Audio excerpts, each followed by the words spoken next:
ഒരു പശ്ചാത്തലത്തിലേക്ക് വരും മുമ്പ് വളരെ വിപുലവും വിസ്തൃതവുമായ ഒരാശയം എന്ന നിലയിൽ ഞാനതിനെ വളരെ ചുരുക്കി ഈ വചനത്തിൻ്റെ 2 തലങ്ങൾ വിശദീകരിക്കേണ്ടതിനാണ് ഇന്ന് പ്രാർത്ഥനയോടെ ഇവിടെ നിൽക്കുന്നത്. സ്വാതന്ത്ര്യം എന്ന ഒരു കാഴ്ചപ്പാടിൻ്റെ 2 വശങ്ങൾ. നമ്മളൊന്ന് അറിയുന്നത് പോലെ ഒന്ന് രാഷ്ട്രീയ സ്വാതന്ത്ര്യമാണ്, അടുത്തത് ആത്മാവിലെ സ്വാതന്ത്ര്യമാണ്. A spiritual freedom as well as a physical or material or political freedom. ഇതാണ് നമ്മുടെ ചിന്തയ്ക്ക് ആധാരമായിട്ടുള്ളത്. ഈ സ്വാതന്ത്ര്യം എന്ന പദം ആളുകൾ തെറ്റിദ്ധരിച്ചിട്ടുണ്ട്. അതൊരു അനിയന്ത്രിതമായ ജീവിത വ്യവഹാരത്തിൻ്റെ പേരല്ല. എനിക്ക് തോന്നും പോലെ ജീവിക്കുമെന്നുള്ള ഒരു വാദവുമല്ല.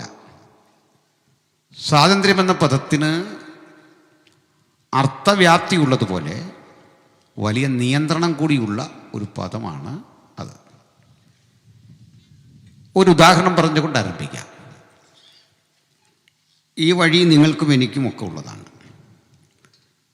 ഈ വഴിയിലൂടെ ഒരു കർഷകൻ അദ്ദേഹം ചെയ്യുന്ന ജോലിയുടെ ഭാഗമായി ഒരു ഏണി ചുമന്നുകൊണ്ട് പോകണം.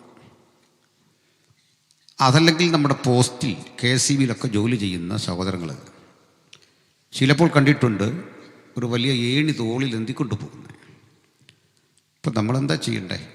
വണ്ടിയിലൊക്കെ വരുമ്പോൾ നമ്മുടെ ടെലികമ്മ്യൂണിക്കേഷൻ എളുപ്പമാക്കാനാണ് അവർ ചെറിയ അസൗകര്യം നമുക്ക് സൃഷ്ടിക്കുന്നത്. അല്ലെ മൊബൈലിന് റേഞ്ചോ കറണ്ടോ ഒന്നും തത്സമയത്ത് കിട്ടില്ല. ആ ജോലി ചെയ്യുന്നവർ ഒരു നിമിഷം നമ്മുടെ ഫ്രീയായ യാത്രയ്ക്കൊരു ചെറിയ വിഘാതം തരുന്നുണ്ട്. അത് കൂടുതൽ ഗുണത്തിനാണ്. ഓടി വരുന്ന വണ്ടി സ്റ്റോപ്പ് എന്ന് കാണിച്ചൊരു പോലീസ് ഓഫീസർ നിർത്താറുണ്ട്. തോന്നും പോലെ പോകാൻ പറ്റില്ല. അത് നമ്മുടെ ഗുണത്തിനാണ് ആത്യന്തികമായിട്ട്. അപ്പോൾ ഒരു നിയമം അലിഖിതമായോ ലിഖിതമായോ സ്വാതന്ത്ര്യത്തിൻ്റെ ഉപയോഗത്തിലുണ്ട് എന്നാണ് എൻ്റെ അർത്ഥം. ഏണിയും തോളിൽ എന്തി വരുന്ന ഒരു കർഷകൻ ഈ വഴി പോകുമ്പോൾ അദ്ദേഹം ഉൽപ്പാദിപ്പിക്കുന്ന ഉൽപ്പന്നങ്ങളാണ് നമ്മളെല്ലാം കഴിക്കുന്നത്. കാര്യം നമ്മൾ വില കൊടുക്കുന്നുണ്ടെങ്കിൽ ഉൽപ്പന്നം വേണമല്ലോ. അപ്പോൾ ഇങ്ങനെയുള്ള ആള് അദ്ദേഹത്തിന് സ്വാതന്ത്ര്യമുണ്ടെന്ന് നമുക്കറിയാം. പക്ഷേ അദ്ദേഹത്തിനൊരു തോന്നൽ വന്നു. തോളിൽ ഇങ്ങനെ പിടിച്ചിരിക്കുന്ന ഏണി ആ മനുഷ്യൻ നേരെ വിലങ്ങനെ പിടിച്ചെന്ന് വിചാരിക്കുക. ഇങ്ങനെ വെച്ചിട്ട് ഈ വഴിയോ വരിക എങ്ങനെ ഉണ്ടാവും? നടക്കുമോ? സ്വാതന്ത്ര്യം ഉണ്ടോ? എൻ്റെ ഏണി, എൻ്റെ ശരീരം, എൻ്റെ റോഡ്, ഞാനിങ്ങനെ പോകുന്നെന്ന് പറഞ്ഞാൽ നടക്കുമെന്ന് നടക്കില്ല. സ്വാതന്ത്ര്യം എന്നത് എൻ്റെ സ്വാർത്ഥതകളെ, എൻ്റെ സ്വന്തം കാഴ്ചപ്പാടുകളെ ഒരു നിയന്ത്രണവുമില്ലാതെ ഉപയോഗിക്കാനുള്ള ലൈസൻസ് അല്ല. ആ നിയന്ത്രണം എന്തിനാണ് ആ നിയന്ത്രണം? എന്തൊക്കെയാണ് അനുബന്ധ കാര്യം എന്ന് പറയാൻ എനിക്കൊരു മുഖവുര വേണം. അത് തികച്ചും നമ്മുടെ രാഷ്ട്ര പശ്ചാത്തലത്തിൽ നിന്ന് ആരംഭിക്കുകയാണ്. നമ്മുടെ ഇന്ത്യയുടെ ഒരു പരിസ്ഥിതിയുടെ പശ്ചാത്തലത്തിൽ നിന്ന് ആരംഭിക്കുകയാണ്. എന്താത്? നമ്മളറിയും പോലെ നമ്മുടെ രാജ്യം വ്യത്യസ്തരായ സാമ്രാജ്യ അധിപതികൾ ആധിപത്യം ചെലുത്തി ഭരിച്ചൊരു രാജ്യമാണ്. വ്യത്യസ്ത തരം ഈസ്റ്റ് ഇന്ത്യ കമ്പനികൾ. ഈസ്റ്റ് ഇന്ത്യ കമ്പനി ബ്രിട്ടൻ്റെ മാത്രമല്ല, പോർച്ചുഗീസ് ഉണ്ട്, ഫ്രഞ്ചുണ്ട്, ഡച്ചുണ്ട്. ഈ കമ്പനികളെല്ലാം ഉണ്ടായിരുന്നു. നമ്മൾ അറിയുന്നൊരു കാലത്തിലെ ആദ്യത്തെ ഇവിടേക്ക് വന്ന വിദേശികൾ പോർച്ചുഗീസുകാരാണ്. അവസാനം പോയതും പോർച്ചുഗീസുകാരാണ്. ആദ്യം വന്നവരാണ് അവസാനം പോയത്. 61 അവർ പോകുന്നത്, 47 47 ഇന്ത്യക്ക് സ്വാതന്ത്ര്യം കിട്ടിയെന്ന് പറയുമ്പോഴും ആ ഇന്ത്യയിൽ നമ്മുടെ കോഴിക്കോടിനപ്പുറത്ത് കണ്ണൂരിന് പോകുന്ന വഴിക്കൊരു സ്ഥലമുണ്ട്, മാഹി, മയ്യഴി, മുകുന്ദൻ്റെ മയ്യഴി പുഴയുടെ തീരങ്ങളിൽ എന്നൊരു ഗ്രന്ഥമുണ്ട്. ആ ഗ്രന്ഥവും ആ പശ്ചാത്തലവും മയ്യഴി എന്ന നദി ഒഴുകുന്നതുമായ സ്ഥലം നമ്മുടെ അല്ലായിരുന്നു, ഇന്ത്യയുടെ അല്ലായിരുന്നു. നമ്മൾ അവരോട് പറഞ്ഞു ഞങ്ങളുടെ സ്ഥലം തിരിച്ചറിയണം. അത് ഫ്രഞ്ച് കോളനി ആയിരുന്നു. അവർ തരില്ല. നമ്മൾ വാറ് നടത്തി ആയുധം ഉപയോഗിച്ച് യുദ്ധം ചെയ്ത് അത് പിടിക്കുകയായിരുന്നു. ഒരു മലയാളിയാണ് നേതൃത്വം കൊടുക്കുന്നത്.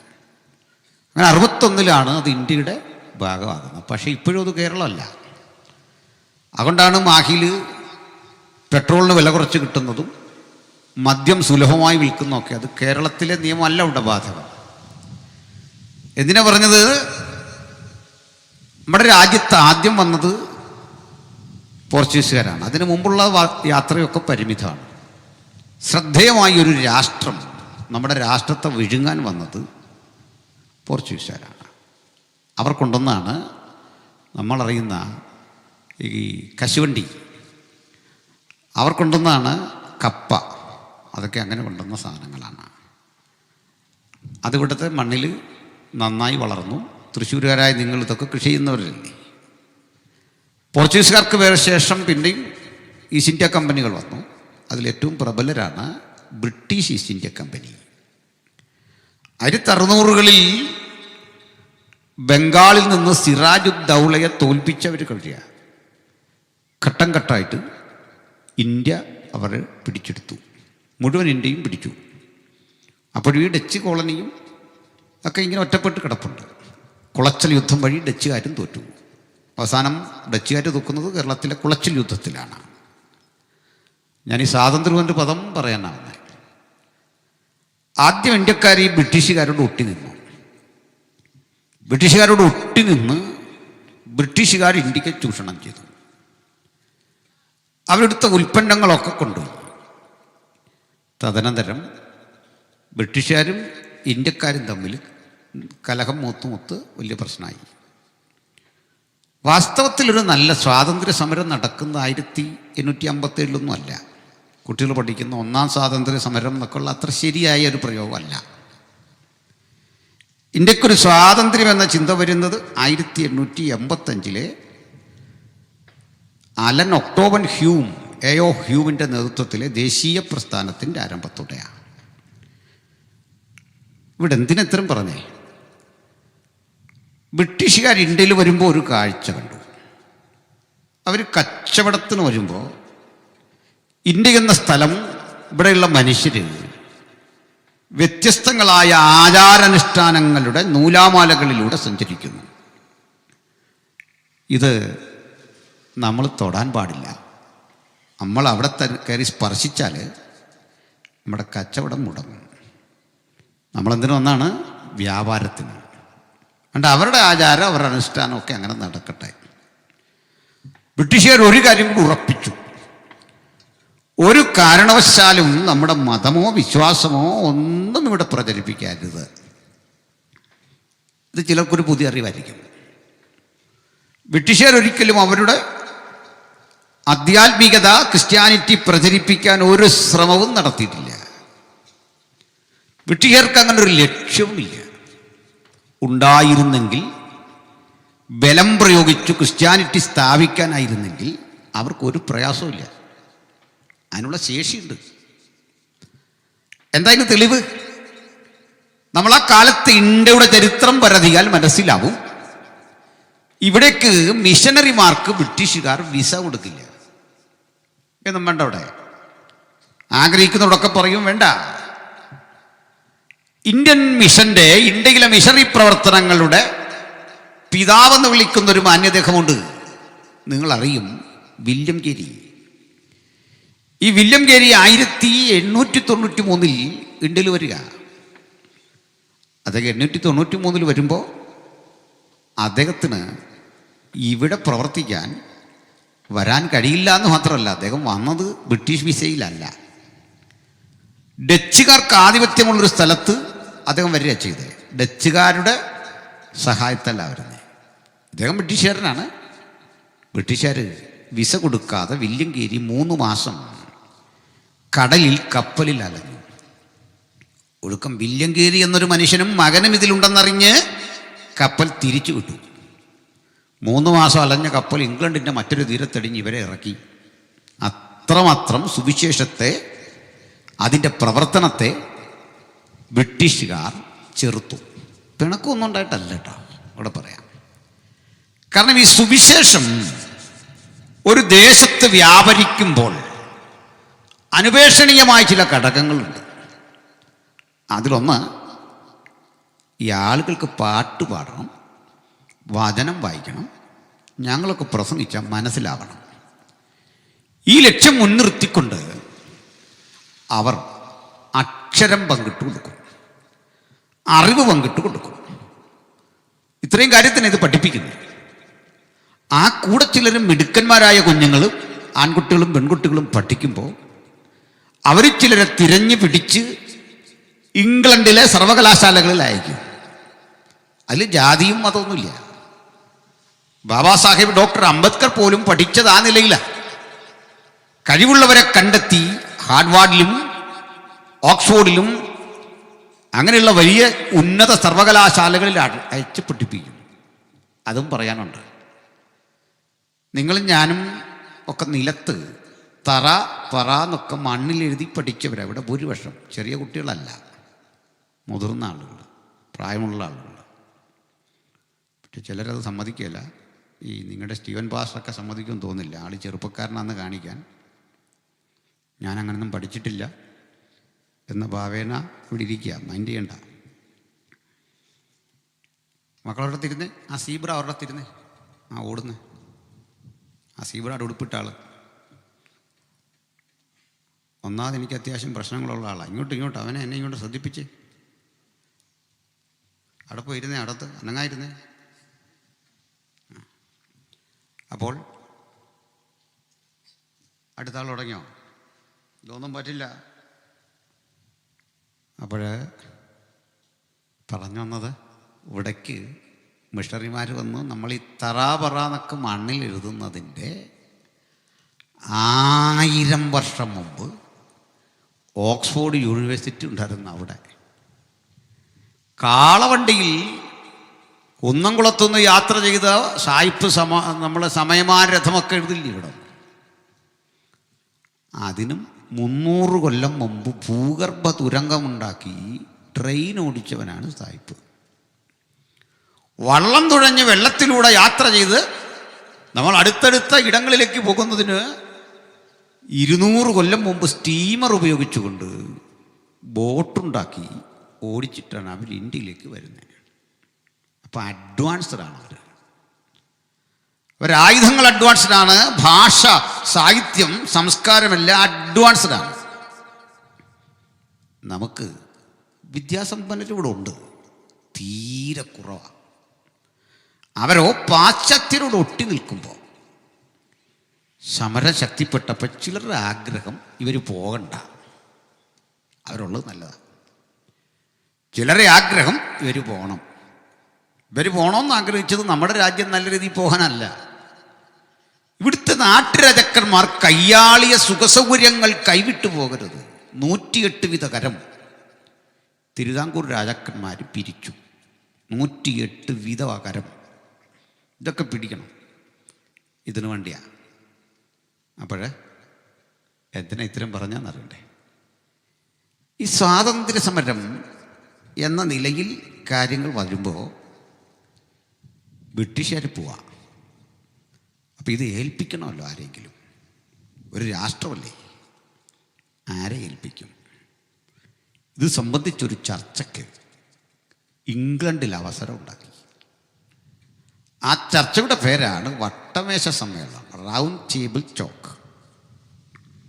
മഹാത്മജി പറഞ്ഞു, ആരും പോലെ മഹാത്മജിയെ ലംഘിച്ചുകൊണ്ട് മുഹമ്മദ് അലി ജിന്നയും ഡോക്ടർ അംബേദ്കറും ഒക്കെ പോയി. വാദം ശക്തിപ്പെട്ടു. 2ാം വട്ടമേശ സമ്മേളനത്തിൽ ഇവിടുത്തെ അവസ്ഥ അറിഞ്ഞ് മഹാത്മജിയും പോയി. അവിടെ വലിയ ഡിബേറ്റ് നടക്കുകയാണ്, വലിയ തർക്കമാണ് നടക്കുന്നത്. അംബേദ്കറും ഗാന്ധിജിയും രണ്ട് ചേരികളിൽ നിന്ന് പോരാടുക. വാക്പ്രയോഗങ്ങളാണ്. ലണ്ടനിലെ പത്രങ്ങൾ ഇത് വമ്പിച്ച പ്രാധാന്യത്തോടെ എഴുതുകയാണ്. ഇവർ തമ്മിൽ പ്രശ്നമാണ്. മഹാത്മജി ഒരു ഓപ്ഷൻ മുമ്പോട്ട് വെച്ചു. ഡോക്ടർ അംബേദ്കർ, നമ്മൾ ഇന്ത്യക്കാരാണ്, നമ്മുടെ അഭിപ്രായ വ്യത്യാസം ഇന്ത്യയിൽ തീർക്കണം. തൽക്കാലം നമ്മുടെ രാഷ്ട്രത്തിൻ്റെ ഉന്നതിക്ക് വേണ്ടി ഒറ്റക്കെട്ടായി നിന്ന് ഈ പാശ്ചാത്യ ശക്തിയെ തുരത്തണം. എൻ്റെ കൂടെ നിങ്ങൾ നിൽക്കുക. നല്ല രാജ്യ, അതാണ് ശരിയും. അംബേദ്കർ തിരിച്ചൊരു കാര്യം പറഞ്ഞു. മിസ്റ്റർ ഗാന്ധി, അങ്ങെന്താ പറഞ്ഞേ? നമ്മുടെ രാജ്യം? മിസ്റ്റർ ഗാന്ധി, എനിക്കെവിടെ രാജ്യം? നിങ്ങൾ പറഞ്ഞ നമ്മുടെ രാജ്യത്ത് മഹർ എന്നറിയപ്പെടുന്ന എൻ്റെ കമ്മ്യൂണിറ്റി എങ്ങനെ യാത്ര ചെയ്യുന്നറിയണ്ടേ? അരയിലൊരു ചൂല്, കഴുത്തിൽ ഒരു ചെറിയ മൺകുടം, ഇതില്ലാതെ പോകാൻ പറ്റില്ല. ഇതെന്തിനാ അറിയോ? മഹറുകൾക്ക് മഹാരാഷ്ട്രയിലൂടെ അല്ലെങ്കിൽ ഇന്ത്യയുടെ ഏതെങ്കിലും സ്ഥലത്ത് കൂടി യാത്ര ചെയ്യുമ്പോൾ ഇവരുടെ കാൽപാദം പതിഞ്ഞ മണ്ണ് അശുദ്ധമാകുമെന്നൊരു വിചാരം ആളുകൾക്ക്. അതുകൊണ്ട് കാൽപാദം ഇങ്ങനെ പതിഞ്ഞു പോയാൽ അതിലെ വരേണ്യരായ മനുഷ്യർ പോകുമ്പോൾ ഇവരുടെ കാല് തൊട്ട് അശുദ്ധമായ ഇടത്ത് മറ്റുള്ള മനുഷ്യന് പോകാൻ മടി. ഇപ്പം ഇവരെന്ത് ചെയ്യണം? ഈ കാൽപാദം പതിയണമെന്നില്ല, ചിലപ്പോൾ പതിയും, മണ്ണൊക്കെ ആണെങ്കിൽ പതിയും. എന്നിട്ട് നമ്മുടെ ഈ ആത്മീയാത്രയുടെ പാഠ്യപുസ്തകത്തെ കാണുന്ന പോലെ രണ്ട് കാൽപാദം കാണും. അങ്ങനെയുള്ളൊരു പാഠ്യപുസ്തകമില്ലേ? അപ്പോൾ ഇത് തിരിഞ്ഞു നിന്ന് അപ്പോഴേ തൂക്കണം. ഈ പാട് മായ്ച്ചേ പോകാവൂ. എന്തൊരു തമാശയാണ് നിങ്ങൾ ആലോചിച്ച്. രണ്ട്, ഉമിനീരുൽപ്പാദിപ്പിക്കപ്പെട്ടു പോയ മനുഷ്യനെവിടെങ്കിലും തുപ്പുമല്ലോ. അതൊരു നിരന്തര പ്രക്രിയയൊന്നുമല്ല. എന്നാലും അബദ്ധവശാൽ ഈ വഴിയിൽ നിങ്ങൾ തുപ്പിപ്പോയാൽ വഴിയിലൂടെ പുരോഹിതർക്കും വരേണ്യർക്കുമൊക്കെ വരേണ്ടതാണ്. അത് പറ്റില്ല, ഈ കുടത്തിൽ തുപ്പിക്കണം. എന്നിട്ട് വീടിൻ്റെ അടുത്ത് എവിടെങ്കിലും കൊണ്ട് സംസ്കരിക്കണം. പിന്നെ ഞാൻ എങ്ങനെയാണ് എൻ്റെ രാജ്യം എന്ന് പറയുക? ഇത്തരത്തിലുള്ള വാക്പ്രയോഗങ്ങൾക്കൊടുവിൽ ചർച്ച അലസിപ്പിരിഞ്ഞു. പക്ഷെ ഇതൊക്കെ കഴിഞ്ഞ് ഭരണഘടന തയ്യാറാക്കുന്ന അസംബ്ലിയിൽ ഈ ഭരണഘടന നമുക്ക് സമർപ്പിക്കുന്ന ദിവസമാണ് നാളെ. അതുകൊണ്ടാണ് ഈ വിഷയം എടുത്ത്. ആ ഇന്ത്യൻ ഭരണഘടന തുടങ്ങുന്നത് അംബേദ്കർ എഴുതി എങ്ങനെയാണെന്നറിയോ? We the people of India, ഇന്ത്യക്കാരായ നമ്മൾ. അപ്പോൾ പണ്ടത്തെ ഇന്ത്യയിൽ നമ്മളെന്ന് പറയാനാവില്ലായിരുന്നു. സ്വാതന്ത്ര്യം കിട്ടിയ ഇന്ത്യയിൽ ഇന്ത്യൻ പൗരൻ. അപ്പോൾ മഹറുകളോ ആദിവാസികളോ ദലിതുകളോ പിന്നോക്കരോ ആരുമാകട്ടെ, we the people of India എന്ന് ഇന്ത്യക്കാരനെ പറയിപ്പിച്ച ഗ്രന്ഥത്തിൻ്റെ പേരാണ് ഭരണഘടന. ആ ഭരണഘടന 19ാമതൊരു ആർട്ടിക്കിളുണ്ട്. ആ ആർട്ടിക്കിൾ നമുക്ക് തരുന്ന സ്വാതന്ത്ര്യമാണ് ഇഷ്ടപ്പെട്ട വിശ്വാസം സ്വീകരിക്കാൻ. ആ ആർട്ടിക്കിൾ 19 നമുക്ക് തരുന്ന അധികാരമാണ് നിങ്ങൾക്കൊരു വിശ്വാസം വേണ്ടെന്ന് വെക്കാൻ. അതുമാത്രമല്ല, നിങ്ങൾക്കത് പ്രസംഗിക്കാം, നിങ്ങൾക്കത് പ്രചരിപ്പിക്കാം, നിങ്ങൾക്കതിനെ ജനസമൂഹത്തിൽ കൊണ്ടെത്തിക്കാം. അപ്പോൾ ആർട്ടിക്കിൾ 19, ആർട്ടിക്കിൾ 40, ആർട്ടിക്കിൾ 21 ഇതൊക്കെ നിങ്ങൾ ഗൂഗിൾ ചെയ്താൽ പോലും കിട്ടും. ഇന്ത്യൻ കോൺസ്റ്റിറ്റ്യൂഷൻ ആർട്ടിക്കിൾ 19 അടിച്ചാൽ മതി. കുറഞ്ഞ പക്ഷം അവിടെ എഴുതിയിരിക്കുക ഒരു പൗരൻ്റെ അവകാശം അവിടെ രേഖപ്പെടുത്തി വെച്ചിരിക്കുക. ഇത് പഴയ ഇന്ത്യയിലില്ല, ഭരണഘടന വരും മുമ്പുള്ള ഇന്ത്യയിലില്ല. ഇതുവഴി ഇന്ത്യൻ പൗരൻ മുഴുവൻ ആർജിച്ച രാഷ്ട്രീയ അനുഭവത്തിൻ്റെ പേരാണ് രാഷ്ട്രീയ സ്വാതന്ത്ര്യം. മനസ്സിലായി? ഇനി ഇത് അവിടെ നിർത്തി നമുക്ക് ആത്മീയ സ്വാതന്ത്ര്യത്തിലേക്ക് കടന്നാൽ നമ്മുടെ വിഷയമായി. സന്തോഷമാണോ? ഞാനീ പറഞ്ഞ കാര്യമൊക്കെ കേട്ടാൽ ഒരത്ഭുതമൊന്നും ഇവിടെ നടക്കുകയില്ല, രോഗശാന്തി ഉണ്ടാകുകയില്ല, ഭൂതം വിട്ടു പോകത്തുമില്ല. ഞാനിതൊക്കെ പറയുന്ന ആളാണെന്ന് അറിഞ്ഞാണല്ലോ എന്നെ പാസ്റ്റർ വിളിച്ചത്. ഇത്ര ആമുഖം എന്തിനു പറഞ്ഞു എന്ന് ആശങ്ക വേണ്ട, അതും പ്രധാനമാണ്. ദ പവർ ഓഫ് ഫ്രീഡം, സ്വാതന്ത്ര്യത്തിൻ്റെ ശക്തി. ഞാനത് പറയുമ്പോൾ ഓർക്കുന്നൊരു കാര്യം,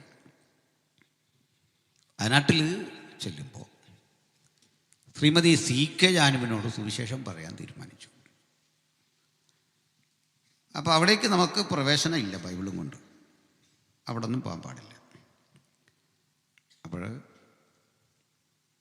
നമ്മളെ തടഞ്ഞുകൊണ്ട് പോലീസ് ഓഫീസർ ചോദിച്ചു എവിടേക്കാ? ഞങ്ങൾ പറഞ്ഞ് എൻ്റെ അടുത്തോട്ട്. അവിടെ പോകാനൊക്കില്ല. അപ്പോൾ ഞാൻ എൻ്റെ മൊബൈൽ എടുത്തിട്ട് പറഞ്ഞു, സാറ് പറഞ്ഞത് ഞാൻ റെക്കോർഡ് ചെയ്യാൻ പോവാണ്, ഇത് ഞാൻ ഫേസ്ബുക്കിൽ ഇടാൻ പോവാണ്, ഞങ്ങൾക്ക് അങ്ങോട്ട് പ്രവേശനം ഇല്ല. ഗവൺമെൻറ് ഓർഡർ നമ്പർ പറയണം, അല്ലെങ്കിൽ കോർട്ട് ഓർഡർ പറയണം, നമുക്കങ്ങോട്ട് പോകാൻ പാടില്ല. അങ്ങനെ ഉണ്ടോ? പിടിച്ചു. അയ്യോ അങ്ങനല്ല, നിങ്ങളങ്ങോട്ട് പോയാൽ അറിവില്ലാത്ത മനുഷ്യർ നിങ്ങളെ ഉപദ്രവിക്കാൻ വരും. അതുകൊണ്ട് പറഞ്ഞ മുമ്പിലത്തെ വിലയെല്ലാം പോയി അദ്ദേഹത്തിൻ്റെ കഥ. ഭരണഘടനയുടെ പവർ, നമ്മളോടത്ത് പോലീസിനാ പവർ എന്നല്ല, ഭരണഘടനയ്ക്കാണ്. ലൈവ് ചെയ്യും, നാട്ടുകാരെ അറിയിക്കും, കളി മാറും. ഞാനതിലെ പോകല്ലെന്ന് നിയമമില്ല. പൗരനെന്നതിൽ ഇന്ത്യൻ യൂണിയനിൽപ്പെട്ട എവിടെയും നിങ്ങൾക്ക് പോകാം. മനസ്സിലായോ? പക്ഷെ മറ്റൊരാളുടെ വീട്ടിൽ ചെല്ലാൻ ആ അധികാരമില്ല. അവർക്ക് വേണ്ട. അത് സൗഹൃദമാണ്. മറ്റൊരാളുടെ വീട്ടിൽ ചെല്ലുമ്പോൾ സ്വീകരിക്കണോ നിരാകരിക്കണോ? ഈ പുസ്തകം കൊണ്ട് ഇന്ത്യ മഹാരാജ്യത്ത് നിങ്ങൾക്ക് പോകാൻ കഴിയാത്ത ഒരു സ്ഥലവുമില്ല. അതാണ് ആർട്ടിക്കിൾ 19. അതാ ഫ്രീഡം. ഞാൻ ഇത്രയും പറഞ്ഞപ്പോൾ അദ്ദേഹത്തിന് പറഞ്ഞു, അതല്ല നിങ്ങൾ പോയി പ്രശ്നമൊക്കെ ആയിപ്പോയാൽ. ഞാൻ പറഞ്ഞ അന്നേരം സാറ് വരണം, അതിനാ നിങ്ങൾക്ക് ശമ്പളം തരുന്നേ. നിങ്ങൾക്ക് ശമ്പളം തരുന്നത് എന്തിനാ? അവിടെ പ്രശ്നം ഉണ്ടാകുമ്പോൾ ഞാൻ പോകുന്നതിന്, എൻ്റെ ജീവനും സ്വത്തിനുമൊക്കെ സംരക്ഷണം തരാനാ ഈ ശമ്പളം മാസം മാസം വാങ്ങുന്നത്. ഇവിടെ നിൽക്കുന്നതിനല്ല.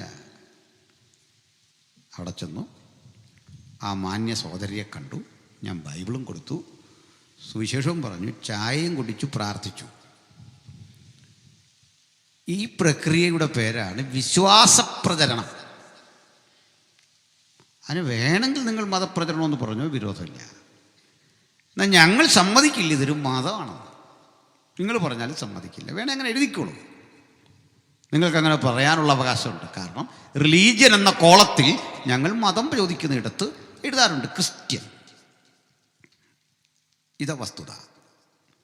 പക്ഷെ ഇത് മതമാണോ?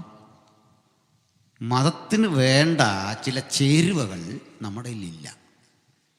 So it is not religion.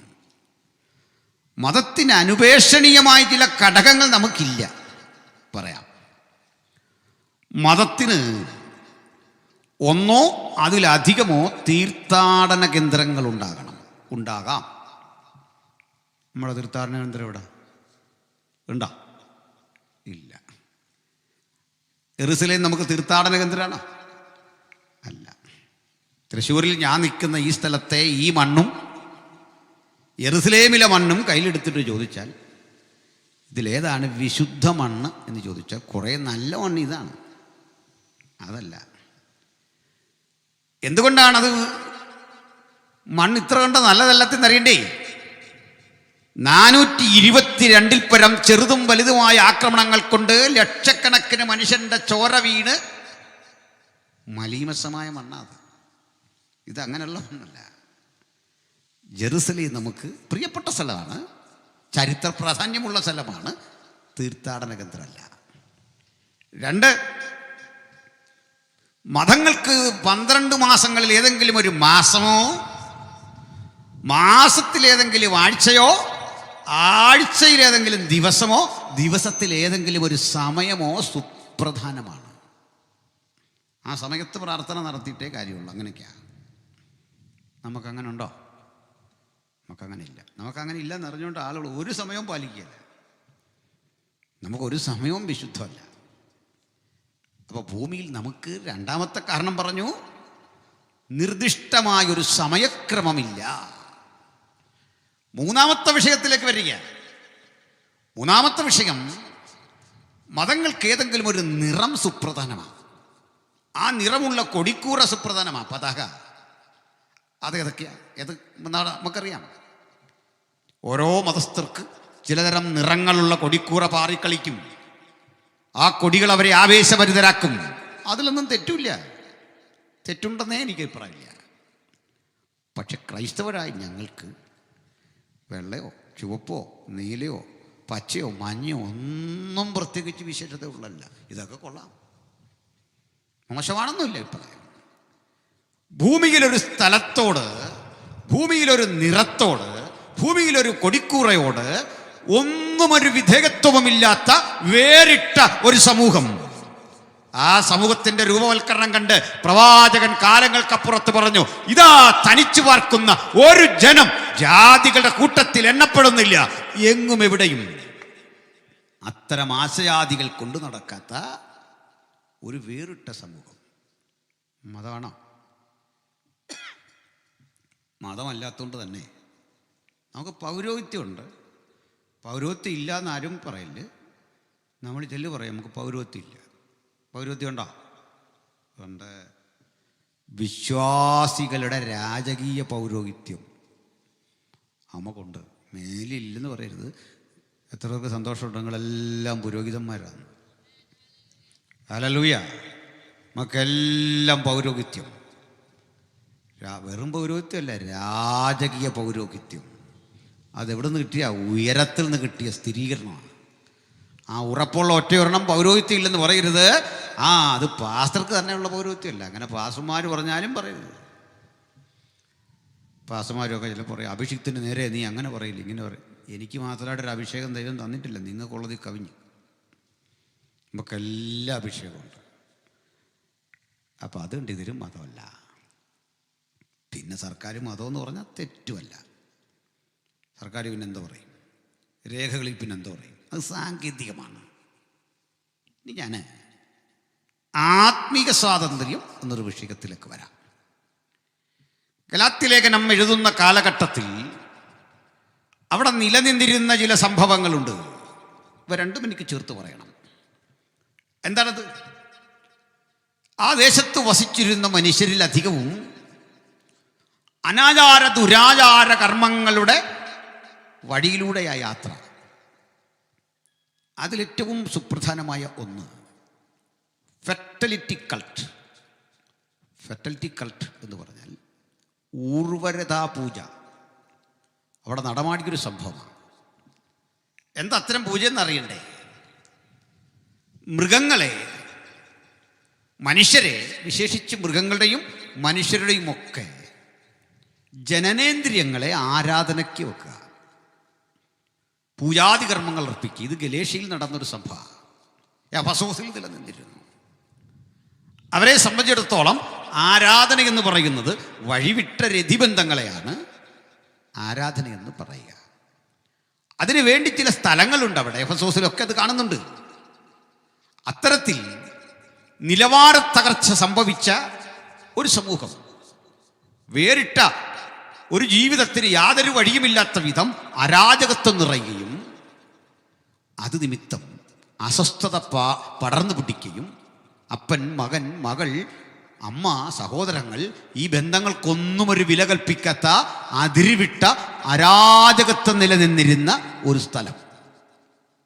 റോമറുടെ ലേഖനത്തിലും ഇതേ അവസ്ഥ കാണാം. അത്തരം കാര്യാദികൾക്ക് വേണ്ടി നിലകൊള്ളുന്ന പൗരോഹിത്യ ആശയങ്ങൾ അവിടെ ഉണ്ടായിരുന്നു. എഫെസോസിലെ അർത്തമീസ് എന്നൊരു ആരാധനമൂർത്തിയുടെ ചരിത്രത്തിൽ ഇത് വിശദീകരിക്കുന്നുണ്ട്. ഇത്തരത്തിലെ അവസ്ഥാവിശേഷങ്ങൾ കൊണ്ട് തകർന്നുപോയ മനുഷ്യർ ഇന്നും ചില ഗൾഫ് രാജ്യങ്ങളിലൊക്കെ ചെന്നാൽ കൂടുതൽ അംഗവൈകല്യങ്ങളുള്ള കുട്ടികളെ കാണാം. എന്തെന്നാൽ അവരുടെ ബ്ലഡ് റിലേഷനിൽപ്പെട്ട ആളുകളോട് ബന്ധത്തിൽ ഏർപ്പെട്ട് രൂപപ്പെട്ട കുഞ്ഞുങ്ങളാണ്. ഇത് വലിയ വിഷയമാണ് അവിടെ. അവിടെ ജോലി ചെയ്ത നഴ്സുമാർക്കൊക്കെ അറിയാം. കൂടുതൽ ആളുകൾ അവിടെയുണ്ട്. അപ്പോൾ സഹോദര ബന്ധത്തിലുള്ള അപ്പൻ്റെ അമ്മയുടെ ഒരു രക്തത്തിൽപ്പെട്ട ഇന്ത്യയിൽ അതൊക്കെ അത്തരം ബന്ധങ്ങളെല്ലാം നിഷിദ്ധമാണ് രാജ്യ നിയമം അനുസരിച്ച് പോലും. ഇത്തരത്തിൽ ഉള്ള ബന്ധങ്ങളുടെ പിറവി കൊള്ളുന്ന മക്കൾക്ക് ആരോഗ്യം കുറയുന്ന അവസ്ഥ അതൊരു വശത്ത്, മറിച്ച് നിയമങ്ങളില്ല നിബന്ധനകളില്ലാതെ അഴിഞ്ഞാടുന്ന അധർമ്മത്തിൻ്റെ സ്ഥലം. പക്ഷേ നോക്കിയാൽ നിങ്ങൾക്കവിടെ സ്വാതന്ത്ര്യം പോലെ തോന്നും. ഇത്തരം ആശയങ്ങൾ നമ്മുടെ സമൂഹത്തിൽ നിന്ന് ബോധപൂർവം കൊണ്ടുവരുവാൻ ചില ആളുകൾ ശ്രമിക്കുന്നുണ്ട്. സ്വാതന്ത്ര്യം ഇത് പറഞ്ഞ് പഠിപ്പിക്കുക, നിരീശ്വരവാദ ചിന്തകളിലൊക്കെ ഈ ആശയങ്ങൾ കടത്തിവിടുക, ആരും ഞങ്ങളെ ധാർമ്മികത പഠിപ്പിക്കേണ്ട എന്ന് പറഞ്ഞുകൊണ്ട് അനാത്മികവും ദുരാചാരങ്ങളും നിറഞ്ഞ വഴിവിട്ട ജീവിത ബന്ധങ്ങളെ അങ്ങനെ പ്രോത്സാഹിപ്പിക്കുന്ന ഇസങ്ങൾ ശക്തിപ്പെടുക, അത്തരം ധർമ്മശാസ്ത്രങ്ങൾ ശക്തിപ്പെടുക. ഇത്തരം വിഷയങ്ങൾ മനുഷ്യൻ പറയുന്നത് പുരോഗമനപരം എന്നാണ്. പുരോഗമനപരം. എന്ത് പുരോഗമനം? നിങ്ങൾ ചിന്തിക്കുക. നമ്മൾ ഇന്ന് ഈ തൃശ്ശൂരിലൂടെ യാത്ര ചെയ്താൽ, ഞങ്ങൾ അങ്കമാലിക്കൊക്കെ പോകുന്ന വഴിക്ക് ധാരാളം മോശ രീതിയിൽ രാത്രിയിൽ വസ്ത്രം ധരിച്ച് ചില മനുഷ്യർ നിൽക്കുകയാണ്. നമ്മുടെ വണ്ടിയിൽ കൈകാണിച്ച് നിർത്തുകയാണ്. വൾഗറായ കാര്യാദികൾക്ക് വേണ്ടി ഒരു സംഘം ആളുകൾ സംഘം ചേർന്ന് ശ്രമിക്കുകയാണ്. മ്ലേച്ഛമായ ഇത്തരം ആചാരങ്ങൾ നടക്കുമ്പോൾ പറയുന്നെന്താ? സ്വാതന്ത്ര്യം, മനുഷ്യൻ്റെ സ്വാതന്ത്ര്യം. സ്വാതന്ത്ര്യത്തിന് അത്തരം പരികൽപ്പനകൾ കൊടുക്കവേ ഇങ്ങനെ രോഗം, ദുഃഖം, പ്രയാസങ്ങൾ, അരാജകത്വം കൊടികുത്തി വാഴുമ്പോൾ അതിനകത്ത് ദൈവസഭ കൊണ്ട് എസ്റ്റാബ്ലിഷ് ചെയ്ത റിഫോർമേഷൻ്റെ, നവോത്ഥാനത്തിൻ്റെ സന്ദേശത്തിൻ്റെ പേരാണ് സുവിശേഷം. ഒറ്റ കാര്യം പറയാം, എല്ലാ അരാജകത്വത്തിനും എല്ലാ പരാതികത്തിനും മറുമരുന്ന് ഒന്ന് മാത്രം, അതിന് അസ്രകനായ യേശുവിൻ്റെ സാന്നിധ്യമാണ്.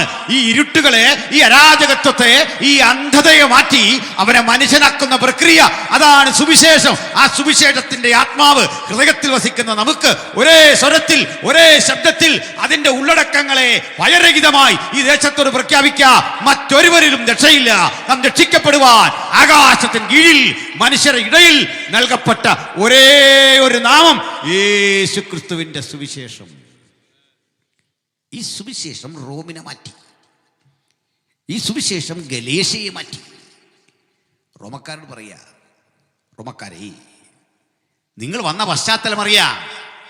നിങ്ങൾ ബുദ്ധിയുള്ള ആരാധനയായി നിങ്ങളുടെ ശരീരങ്ങളെ ജീവനും വിശുദ്ധിയും ദൈവത്തിന് പ്രസാദവുമുള്ള യാഗമായി സമർപ്പിക്കണം. ഇപ്പുറത്ത് കൊടികുത്തിവാണ അരാജകത്വത്തിൻ്റെ നാട്ടിൽ തിന്മയുടെ വ്യാപനം നടക്കുന്ന ഗലേഷ്യയിലെ വിശ്വാസികൾ ധാരാളമായി രൂപപ്പെട്ടു. ഇന്നൊരു കാര്യം നിങ്ങൾക്കറിയണ്ടേ? കഴിഞ്ഞ 10-13 കൊല്ലങ്ങൾ ഇന്ത്യയിൽ നിലനിന്നിരുന്ന ഒരു വ്യവസ്ഥ അനുസരിച്ച് ക്രിസ്തീയ സ്ഥാപനങ്ങളുടെ വൈദേശിക വരുമാനത്തിൻ്റെ ചാനലുകളൊക്കെ അടഞ്ഞു. വിദേശത്ത് നമ്മുടെ കുട്ടികൾ നഴ്സുമാരോ ഡോക്ടർമാരോ എഞ്ചിനീയേഴ്സോ ഒക്കെ ആയി ജോലി ചെയ്തു വരും. ഇവിടെ നിന്ന് പോയവരുമായ ആളുകളൊക്കെ ഈ രാജ്യത്തിൻ്റെ മിഷൻ പ്രവർത്തനങ്ങൾക്ക് വേണ്ടി സഹായിക്കാൻ സന്നദ്ധരായി തരുന്ന സംഭാവനകൾ നിയമാനുസൃതം മാറാൻ നമുക്കൊരു ലൈസൻസ് വേണം, FCRA. ആ പേപ്പേഴ്സൊക്കെ ഇതൊക്കെ സർക്കാരുകൾ റദ്ദ് ചെയ്തു. നമ്മുടെ സെമിനാരികൾ പലതും പൂട്ടി. മിഷൻ പ്രവർത്തനങ്ങൾ പലതും സാമ്പത്തിക ഞെരുക്കത്താൽ അടച്ചുപൂട്ടി. തദ്ദേശീയമായൊരു ഫണ്ട് കണ്ടെത്താൻ വേണ്ടി ആരംഭിച്ച വടക്കേ ഇന്ത്യയിലെ സ്കൂളുകളൊക്കെ അടിച്ചു തകർക്കപ്പെട്ടു. ആലയം ബുൾഡോസർ കൊണ്ടൊന്ന് ഉഴുതുമറിച്ചു. സുവിശേഷകരെ തെരുവിലിട്ട് നായെ തല്ലുന്നത് പോലെ തല്ലി. ഇന്ന് ഇന്ത്യ മഹാരാജ്യത്തിൽ 1500 സഹപ്രവർത്തകർ ജയിലിൽ കിടപ്പുണ്ട്. കാരണം സുവിശേഷം പറഞ്ഞു. മറുവശത്തൊരു സന്തോഷമുണ്ട്. സെയിന്റ് തോമസ് വന്നു എന്ന് വിശ്വസിക്കുന്ന AD 52 ആവേശകരമായ റിസൾട്ട് സഭ ഉൽപ്പാദിപ്പിച്ചത് കഴിഞ്ഞ 10-13 വർഷങ്ങളിലാണ്. സഭയുടെ വളർച്ച അതിവേഗത്തിൽ. ഒരു കാര്യം മനസ്സിലായോ? സഭയുടെ വളർച്ച വിദേശ ഫണ്ട് കൊണ്ടല്ല. വിദേശ ഫണ്ട് കൊണ്ട് രൂപപ്പെട്ട ബിൽഡിങ്ങുകളൊക്കെ പൂട്ടി അതൊക്കെ സിമെന്റ് പന്തലുകളായി അവിടെ പെരിച്ചാഴികൾ വളരുമ്പോൾ കർത്താവ് ഒരു പാഠം പഠിപ്പിച്ചു. സഭയുടെ വ്യാപനം സിമന്റ് കൊണ്ടോ കമ്പി കൊണ്ടോ രൂപപ്പെടുത്തുന്ന കെട്ടിടങ്ങളിലല്ല, നിങ്ങളും ജീവനുള്ള കല്ലായ അവന്റെ അടുക്കൽ വന്നിട്ട് ആത്മീയഗൃഹമായി പണിയപ്പെടണം. ഒരാത്മീയഗൃഹത്തിന്റെ സംസ്ഥാപനം അതിനുവേണ്ടിയാ ഈ രാത്രി ദൈവത്തിന്റെ ആത്മാവ് അങ്ങനെ ചിലരെ തിരഞ്ഞ ഈ യോഗം ഇവിടെ സംഘടിപ്പിച്ചത്. ദൈവത്തിന് വേണ്ടതേ ബിൽഡിംഗ് പണിയുന്നവരെ അല്ല. ബിൽഡിംഗ് ഒക്കെ നല്ലതാണ്, കുഴപ്പമൊന്നുമില്ല. നമ്മളില്ല അമേരിക്കയിലൊക്കെ പള്ളി വെറുതെ കിടക്കുകയാണ്. അതൊക്കെ ഇട്ടിട്ട് ആൾ പറയും, കണ്ടോ പണ്ട് വലിയ പള്ളിയായിരുന്നു. എന്താ കെട്ടിടം കിടക്കട്ടെ, അവർ പണിയുന്ന കെട്ടിടം നല്ലതാണ്. നമ്മളെ സംബന്ധിച്ചോളം അത് പള്ളി പോലും അല്ല. ഇതെന്തിനുള്ളതെന്നറിയണ്ടേ? ചാർജ് ചെയ്യാനുള്ള സ്റ്റേഷൻ ഇന്ധനപ്പുരയാണ്. ഇന്ധനം നിറച്ചിട്ട് പമ്പിൽ കിടന്നോടുന്ന വണ്ടിയല്ല ഇത്. അത് പമ്പുകാരനെ ശല്യം ചെയ്യും. ഇന്ധനം നിറച്ചിട്ട് അവിടെ കിടന്ന് ചാടുന്നതിനാണ് നമ്മളിന്ന് ഉണർവെന്ന് പറയുന്നല്ലേ. ഉണർവതല്ല, നമുക്കിതിനെ ശൂന്യമാക്കിയിട്ട് പുറത്തോട്ട് പോകണം. പുറത്താണ് നമ്മുടെ സ്ഥലം. അതിന് പോകാതിരിക്കുന്ന ആളുകളെ കണ്ടപ്പോൾ യെരുസലേമിലെ സഭയ്ക്ക് ഒരു വലിയ പീഡ നേരിട്ടു. അവർക്ക് ചിതറേണ്ടി വന്നു. ചിതറേണ്ടി വന്നവൻ തോറ്റു തുന്നം പാടിയില്ല. ചിതറിപ്പോയവർ അവിടെ യേശുവിനെ പ്രസംഗിച്ചു. അവരൊക്കെ സുവിശേഷാത്മാവിനാൽ ബോധവൽക്കരിക്കപ്പെട്ട് ഇരുട്ടിന്റെ കോട്ടകളെ ഇടിച്ചു നിരത്തുന്ന പുത്തൻ അനുഭവങ്ങളുടെ കരുത്തരായെങ്കിൽ അതേ കൃപയോടെ, അതേ ബലത്തോടെ, അതേ ശക്തിയോടെ യേശുവിനോട് നിൽക്കാൻ ഈ രാത്രി അവൻ തിരയുന്നു ചിലരെ. ആ സുവിശേഷത്തിന്റെ നെടുനായകത്വം വഹിച്ച് ഈ സ്വാതന്ത്ര്യത്തിന്റെ സന്ദേശം കൊടുക്കാൻ അത് ഇന്ത്യയിൽ ശക്തിപ്പെട്ടു. അതിൽ ഏറ്റവും ചിന്തനീയമായൊരു സ്ഥലമുണ്ട്, അത് പഞ്ചാബാണ്. പഞ്ചാബിലൊരു മതമുണ്ട്, സിഖ് മതം. ഈ സിഖ് മതത്തിൽ രണ്ടു തരം മനുഷ്യരുണ്ട്.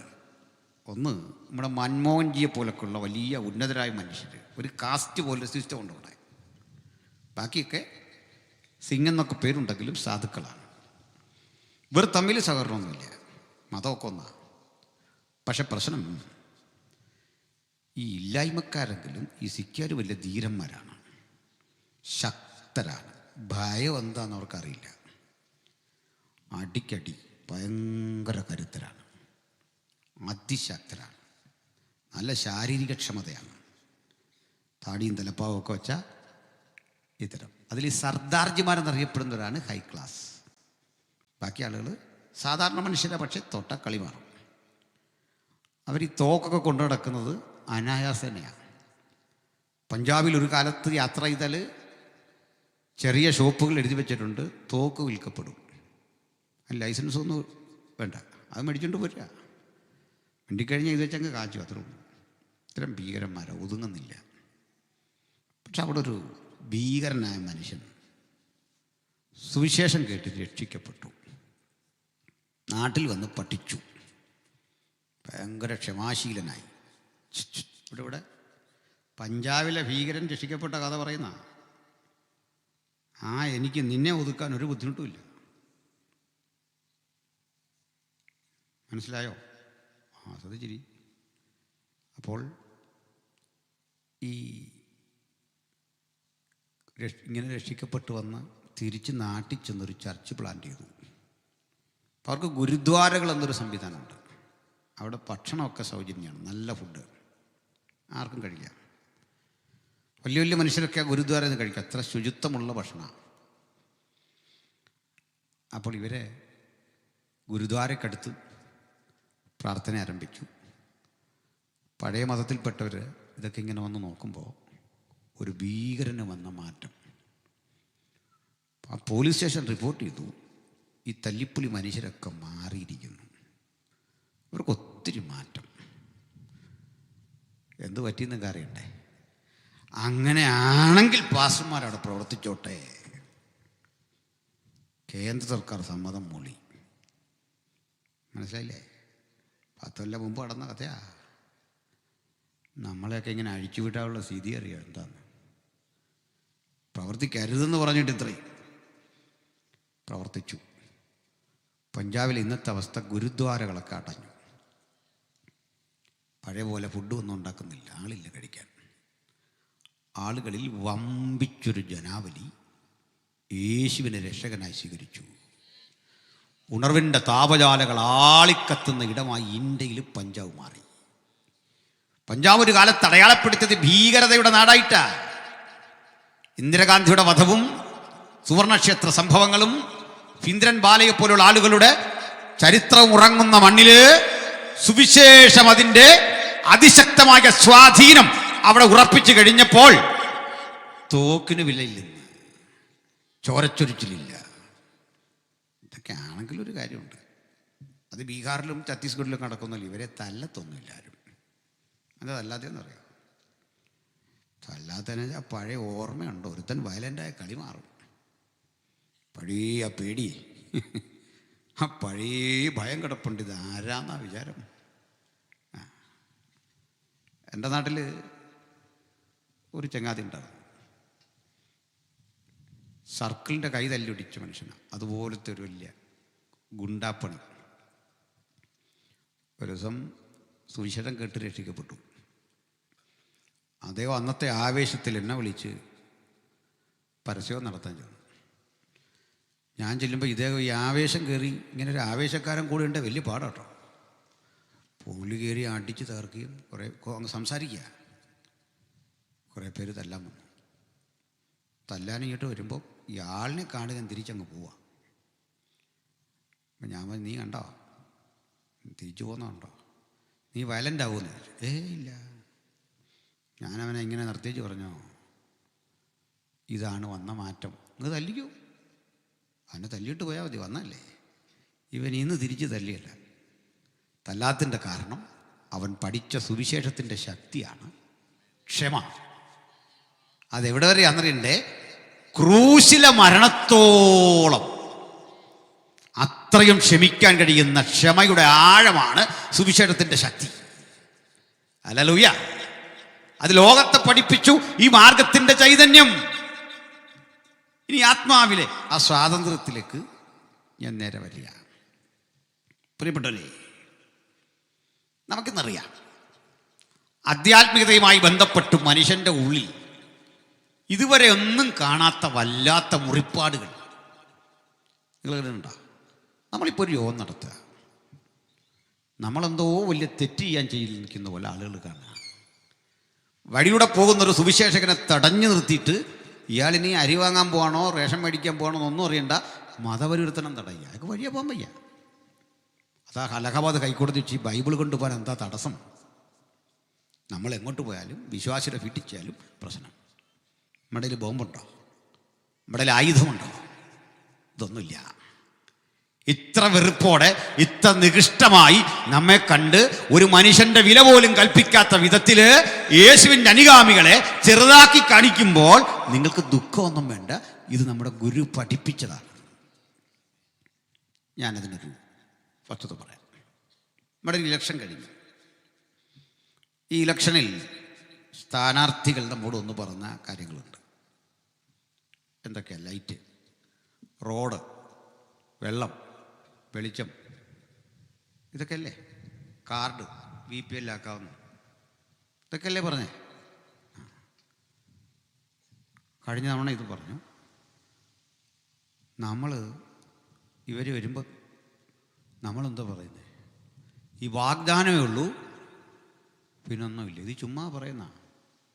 നമ്മൾ നന്ദി കട കാണിക്കുന്നത്. ഈ വഴിയെല്ലാം അവരുണ്ടാക്കിയതാണ്, ഈ വെളിച്ചെല്ലാം അവർ ഇട്ട് തന്നാ. ഇതെല്ലാം ആസ്വദിച്ചാൽ നമ്മൾ പറയുന്നത് ഇതിനകത്ത് കാര്യമില്ല, ഇവരൊന്നും കൊള്ളത്തില്ല, നന്ദി കട പറയുന്നത്. അരാഷ്ട്രീയപരമായ ചിന്ത തെറ്റാ. അങ്ങനെ അവരാ വെള്ളം തന്ന്, അവരാണ് റോഡുണ്ടാക്കിയത്, അവരാണ് പാലം കെട്ടിപ്പൊക്കുന്നത്. അത് കേന്ദ്ര ഗവൺമെൻറ് ആണെങ്കിലും കേരള ഗവൺമെൻറ് ആണെങ്കിലും പ്രതിപക്ഷമാണെങ്കിലും അവരുണ്ടെങ്കിലേ രാജ്യം നിലനിൽക്കൂ. അതിനാ ബൈബിൾ പറയുന്നത്, വിശേഷാൽ അധികാരസ്ഥന്മാർക്ക് വേണ്ടി പ്രാർത്ഥിക്കണം. രാജ്യം നിലനിൽക്കണ്ടേ? വേണം. നമ്മൾ ചോദിക്കുകയാണ്, ഇപ്പം ആര് ഭരിച്ചാൽ എന്താ? ഇതൊന്നും ഇല്ലേലും കുഴപ്പമില്ല. കുഴപ്പമുണ്ടോ ഇല്ലയോ എന്ന് ഞാൻ പറയാം. രാജ്യത്തൊരു പ്രധാനമന്ത്രി ഇല്ലെന്ന് വെക്കുക, വേണ്ട, ഒരു മുഖ്യമന്ത്രി ഇല്ല, ഈ ഭരണമില്ല, ഏതെങ്കിലും ഭരണം, ഏത് പാർട്ടി ആയിക്കട്ടെ, ഇങ്ങനൊരു ഭരണമില്ലാത്ത അവസ്ഥയ്ക്കൊരു പേര് പറയും അരാജകത്വം. രാജാവില്ലാത്ത അവസ്ഥയെന്ന് അതിൻ്റെ അർത്ഥം. പിന്നെ ഈ നാട് ഭരിക്കുന്ന ആരാന്നറിയോ? ഗുണ്ടകളാണ്. യോഗം കഴിഞ്ഞ് പോക്ക് കിടക്കില്ലെന്ന് ഭരണം ഉള്ളതുകൊണ്ടാണ്, അല്ലെങ്കിൽ ഭരണകൂടം ഉള്ളതുകൊണ്ടാണ് നിങ്ങൾ സ്വസ്ഥതയോടെ ഈ യാത്ര ചെയ്യുന്നത്. നിങ്ങളുടെ പണത്തിന് മൂല്യമുണ്ടാവില്ല, ഗുണ്ടകൾ പിടിച്ചു മേടിക്കും. ഉൽപ്പന്നത്തിന് വിലയുണ്ടാവില്ല, അവൻ തീരുമാനിക്കും. ഗുണ്ടാ രാജാവ് ഭരിക്കാതിരിക്കാനാ നമ്മൾ ഈ വോട്ട് ചെയ്യുന്നത്. ജനാധിപത്യം എന്താണെന്ന് മനസ്സിലായില്ലേ? ആ, എന്തിനാ ഇത്രയും പറഞ്ഞേ? ഇതൊക്കെ ആവശ്യമാണ്. പക്ഷെ ഒരു ജനപ്രതിനിധി ആയി മത്സരിക്കുന്ന MLA ആകാൻ ആഗ്രഹിക്കുന്ന ഒരാൾ നമ്മുടെ അടുത്തൊന്ന് പ്രസംഗിക്കുക, റോഡൊന്നും പുതിയതില്ലാവൻ നിങ്ങൾ കരുതണ്ട, വെള്ളവും ഇല്ല, വെളിച്ചവും ഉണ്ടാകത്തില്ല, അതുപോലെ ഭക്ഷ്യക്ഷാമം ഉണ്ടാകും, കഷ്ടപ്പാടുണ്ടാകും, ഇതൊക്കെ ഞാൻ നിങ്ങൾക്ക് ഉറപ്പായിട്ട് ചെയ്തു തരാമെന്ന് പറഞ്ഞാൽ നിങ്ങൾ വോട്ട് ചെയ്യുമോ? ഇതൊക്കെ ഇതെന്ത് പറ്റി? ആ പാർട്ടി വിജയിക്കുമോ? പൊളിഞ്ഞു പോകും. അതിലും വലിയ വാഗ്ദാനം പറഞ്ഞിട്ട് പാർട്ടികൾ പൊളിയുക, തീർന്നു പോവുക. എന്തോ പറഞ്ഞാലും ചിലത് പൊളിയുക. അപ്പോൾ വാഗ്ദാനങ്ങൾക്ക് പകരം ഇത്തരം മെസ്സേജ് പറഞ്ഞാൽ അണികൾ കൂടെ നിൽക്കോ? ഞാൻ പറയും നിൽക്കും. അങ്ങനെ നിർത്തി തെളിയിച്ച ഒറ്റ നേതാവേ ലോകത്തുള്ളൂ. ആ നേതാവിൻ്റെ പേര് യേശു ക്രിസ്തു എന്നാണ്. എൻ്റെ കൂടെ കൂടിയാൽ നിങ്ങൾക്ക് കഷ്ടമുണ്ട്, നിങ്ങൾ ഒറ്റപ്പെടും, നിങ്ങളെ പീഡിപ്പിക്കും, തെരുവിൽ വലിച്ചിഴയ്ക്കും, ആക്രമിക്കും, എൻ്റെ നാമനിമിത്തം പലരും നിങ്ങളെ നിന്ദിക്കും. എന്നാൽ അവസാനത്തോളം സഹിച്ചു നിൽക്കുന്നവൻ രക്ഷിക്കപ്പെടുമെന്ന് പറഞ്ഞുകൊണ്ട് അണികളെ തങ്കിലേക്ക് ചേർത്ത അജയ്യനായ ഈ ഗുരുവിനെ ചൂണ്ടിക്കാട്ടിക്കൊണ്ട് ഞങ്ങൾ പറയാം, 2000 ആണ്ടുകൾക്കപ്പുറത്ത് അവിടുന്ന് പ്രസംഗിച്ചത് ഇതൊക്കെയാണെന്നറിഞ്ഞിട്ടും ജനകോടികളൊപ്പം നിന്നുകൊണ്ട് അവന്റെ പിന്നിൽ അണിനിരക്കുന്നതിന് പിന്നിലെ കാരണമെന്തേ? അവനത്രേ ഉലക ഗുരു, അവനത്രേ രാജാതി രാജാവ്, അവനത്രേ കർത്താതി കർത്താവ്, അവന്റെ നാമം എത്ര ശ്രേഷ്ഠകരമാ. ഇന്നും അണികൾ അവന് വിശ്വസിച്ച് കൂടാൻ കാരണം എന്താ? ഇതറിഞ്ഞിട്ട് വേണം യേശുവിനെ അനുഗമിക്കാൻ, ഇതറിഞ്ഞിട്ട് വേണം കൂടെ വരാൻ. ചില സുവിശേഷകരൊക്കെ പറഞ്ഞ് ഇങ്ങനൊന്നും ഉണ്ടാകില്ല, നമുക്ക് ലോട്ടറി അടിച്ച പോലെ ഒന്നുമല്ല. പീഡയും ദുഃഖവും സങ്കടവും കഷ്ടവും വേദനയുമുള്ള ഈ സ്ഥിതിവിശേഷത്തിൽ, ഈ സമൂഹത്തിൽ ഞങ്ങൾ ആനന്ദത്തോടെ നസ്രായന്റെ ക്രൂശ് ഉയർത്തിക്കൊണ്ട് ജൈത്രയാത്ര തുടരും. അതിനുള്ള ഒരുക്കത്തിന്റെ പേരാ, ആത്മസമർപ്പണത്തിന്റെ പേരാ ക്രിസ്ത്യാനിത്വം. അപ്പോൾ ഈ ഒരു അനുഭവത്തിലേക്ക് അണികളെ ചേർത്തു. ഇവിടെ എല്ലാ സഭകൾ വ്യാപരിച്ചപ്പോൾ ചരിത്രത്തിൽ ആദ്യമായി ആത്മാവിലെ സ്വാതന്ത്ര്യം മനുഷ്യനറിഞ്ഞു. എന്താ ആത്മാവിലെ സ്വാതന്ത്ര്യം? രാഷ്ട്രീയ സ്വാതന്ത്ര്യം ഞാൻ പറഞ്ഞു, അതും ആത്മീയ സ്വാതന്ത്ര്യവും തമ്മിൽ കണക്റ്റഡ് ആട്ടോ. അതിന് ഞാനൊരു ഉദാഹരണം പറയാം. നടന്ന സംഭവം പകലും ഞാൻ പറഞ്ഞു, സൗരങ്ങളൊക്കെ കേട്ടതാ, ക്ഷമിക്കണം. ഞങ്ങളുടെ നാട്ടിൽ കോട്ടയത്ത് തിരുനക്കര എന്നൊരു സ്ഥലമുണ്ട്, മൈതാന. ഈ തിരുനക്കര ഒരു അടിമച്ചന്തയായിരുന്നു. ഈ അടിമച്ചന്തയിലൊരു അനുഭവം ചരിത്രം വിശദീകരിക്കുന്നുണ്ട്. അടിമകളെ വിലവേശി വിൽക്കുന്ന സ്ഥലം. ചങ്ങനാശ്ശേരി ഉണ്ടായിരുന്നു, അങ്ങനെ മല്ലപ്പള്ളി ഉണ്ടായിരുന്നു, ഇവിടൊക്കെ ഉണ്ടായിരുന്നു അടിമച്ചന്ത. വില കുറഞ്ഞ സ്ഥലങ്ങളിൽ ചെന്ന് നമ്മൾ കന്നുകാലിയെ വാങ്ങുന്ന ലാഘവത്തോടെ മനുഷ്യരെ ആരോഗ്യം നോക്കി ആത്മാർത്ഥതയൊക്കെ നോക്കി വിളിച്ചുകൊണ്ട് വരും, വില കൊടുത്ത്. അവർക്കുണ്ടാകുന്ന കുട്ടികളും അടിമകൾ. അങ്ങനെ ഉള്ളപ്പോൾ മേലുകാവിൽ സുവിശേഷം അറിയിക്കാൻ തൊടുപുഴയുടെ ഭാഗത്ത് വന്ന ഹെൻറി ബേക്കർ ജൂനിയർ എന്നൊരു മനുഷ്യനുണ്ടായിരുന്നു. അദ്ദേഹം ഈ ചന്ത വഴിയൊക്കെ ഇങ്ങനെ സന്ദർശിക്കുക, ഇത് കാണുക, മനുഷ്യാവസ്ഥ ഇങ്ങനെ നിരത്തി നിർത്തി വിൽക്കുക, ലേലം വിളിക്കുക, ശരീരമൊക്കെ ഇങ്ങനെ തട്ടി നോക്കും, ആരോഗ്യമുണ്ടോ, എണ്ണയൊക്കെ തൂത്ത് ശരീരം കൊഴുപ്പിച്ച് ഇങ്ങനെ മനുഷ്യനെ നിർത്തും. എന്നിട്ട് പറയും, വിൽക്കുമ്പോൾ നീ ഉറക്കം തൂങ്ങിയൊന്നും നിൽക്കരുത്, എന്നാൽ അടി കൊടുക്കും. അടി കൊടുക്കാൻ നിൽക്കുകയാണ്, പേടിച്ച് നിൽക്കവർ. അവനെ ബുദ്ധിമുട്ടൊന്നുമില്ല, അതാ ലൈഫെന്ന് അവനറിയാം. അവൻ്റെ ആകെ പ്രാർത്ഥന ഇത്രേ ഉള്ളൂ, ഭക്ഷണം കിട്ടണം, ഉപദ്രവം കഠിനമാകല്ലേ, ഇതേ ഉള്ളൂ. മറ്റേ ആളും പറയാം, ആൾ കുഴപ്പമില്ല, ജോലിയൊക്കെ ചെയ്തോളും, ഞാൻ തല്ലത്തൊന്നുമില്ലായിരുന്നു. തല്ല് കിട്ടി ഒത്തിരി പാടുള്ള മനുഷ്യരുണ്ട്, മുറിവെറ്റ തീ വെച്ച് പൊള്ളിച്ച മനുഷ്യർ, ഇതൊക്കെ ഉണ്ട്. വേദനാജനകമായൊരു കാര്യമുള്ളത്, നിങ്ങൾ 2023 കേരള സാഹിത്യ അക്കാദമി അവാർഡ് വാങ്ങിയൊരു പുസ്തകമുണ്ട്. എഴുതിയത് എൻ്റെ സുഹൃത്തു കൂടിയായ ഡോക്ടർ വിനിൽ പോളാണ്. JNUവിലെ ഗവേഷക പഠനം കഴിഞ്ഞ് ഡോക്ടർ വിനിൽ പോൾ എഴുതിയൊരു കൃതിയാണ് അടിമ കേരളത്തിൻ്റെ അദൃശ്യ ചരിത്രം. എന്നിട്ട് എന്താ സംഭവിച്ചേ? ഒരു വീട്ടിൽ ഒരു സ്ത്രീ, ഭർത്താവ്, ആർക്ക് 2 കുട്ടികൾ. ഈ കുട്ടികളിൽ ഒരാൾ 7 വയസ്സുള്ള ഒരു ആൺകുട്ടി, ഇടത് 1.5 വയസ്സുള്ളൊരു മോനാണ്, പെൺകുട്ടി. ഇവരെ വിൽക്കാൻ പോവാം അപ്പനെ അമ്മയും. അപ്പോൾ എല്ലാം പറഞ്ഞു, നിങ്ങളെ വിൽക്കുക. ഈ കുഞ്ഞുങ്ങളെ പക്ഷേ വാങ്ങുന്നതിന് വേണ്ട. കാരണം ഇവർ ഈ കുഞ്ഞുങ്ങളുടെ സംരക്ഷണയ്ക്ക് പോയി കഴിഞ്ഞാൽ പണിയെടുക്കാൻ വരും, പിള്ളേരെ വേണ്ട. ഈ കുഞ്ഞുങ്ങളെ എന്ത് ചെയ്യും? അതിൻ്റെ മുമ്പിൽ സാധ്യമായൊരു വഴി, തൊട്ടടുത്തൊരു അടിമക്കുടിൽ കാണും, അവിടെ അവർക്ക് കൊടുക്കും. അവിടെ 2-3 കുട്ടികളുണ്ട് ആ കൂടെ. അതുങ്ങളെങ്ങനെ കഴിയുന്നേ? പണിയെടുത്ത കൂലിയില്ല. ഒരുതരം മെടഞ്ഞെടുത്ത പാത്രമുണ്ട്, മൂട എന്നതിന് പറയുക. ഇതിലേക്ക് ഇട്ട് കൊടുക്കുന്ന നെല്ലാണ്. ആ നെല്ല് കൊണ്ട് വറുത്ത് കുത്തി കഞ്ഞി കുടിക്കണം. ഇതാണ് അവരുടെ ഉപജീവനം. അതിനകത്ത് 2 കുട്ടികളുടെ വരിക എങ്കിൽ അവർ സ്വീകരിക്കും. കാരണം അവർക്ക് പറയാം, ഞങ്ങളുടെ അവസ്ഥ നാളെ ഇതാ. അവരറിയാം, നിങ്ങൾ പൊക്കോ, ഞങ്ങളെന്നും നോക്കിക്കോളാം, ഞങ്ങൾ എന്ത് കഴിക്കുന്നത് കൊടുത്തോളാം. അവർ പറയും, തല്ലല്ലേ, ഉപദ്രവിക്കല്ലേ, നോക്കിക്കോണം. ആ രാത്രി ഭാര്യയ്ക്കും ഭർത്താവിനും ഉറക്കമില്ല. കൊച്ചു മോനോട് പറഞ്ഞു കൊടുക്കും, കുഞ്ഞാവെ നോക്കണേ, ശ്രദ്ധിക്കണേ. ആ കുഞ്ഞ് ഉറക്കവാ. 5.5 മണിക്കൂർ നടന്ന് കുളിച്ച് റെഡിയായി പോകണം, വിൽക്കാൻ നിൽക്കുക. പോയി ഈ കേരളത്തിൽ നടന്ന സംഭവം.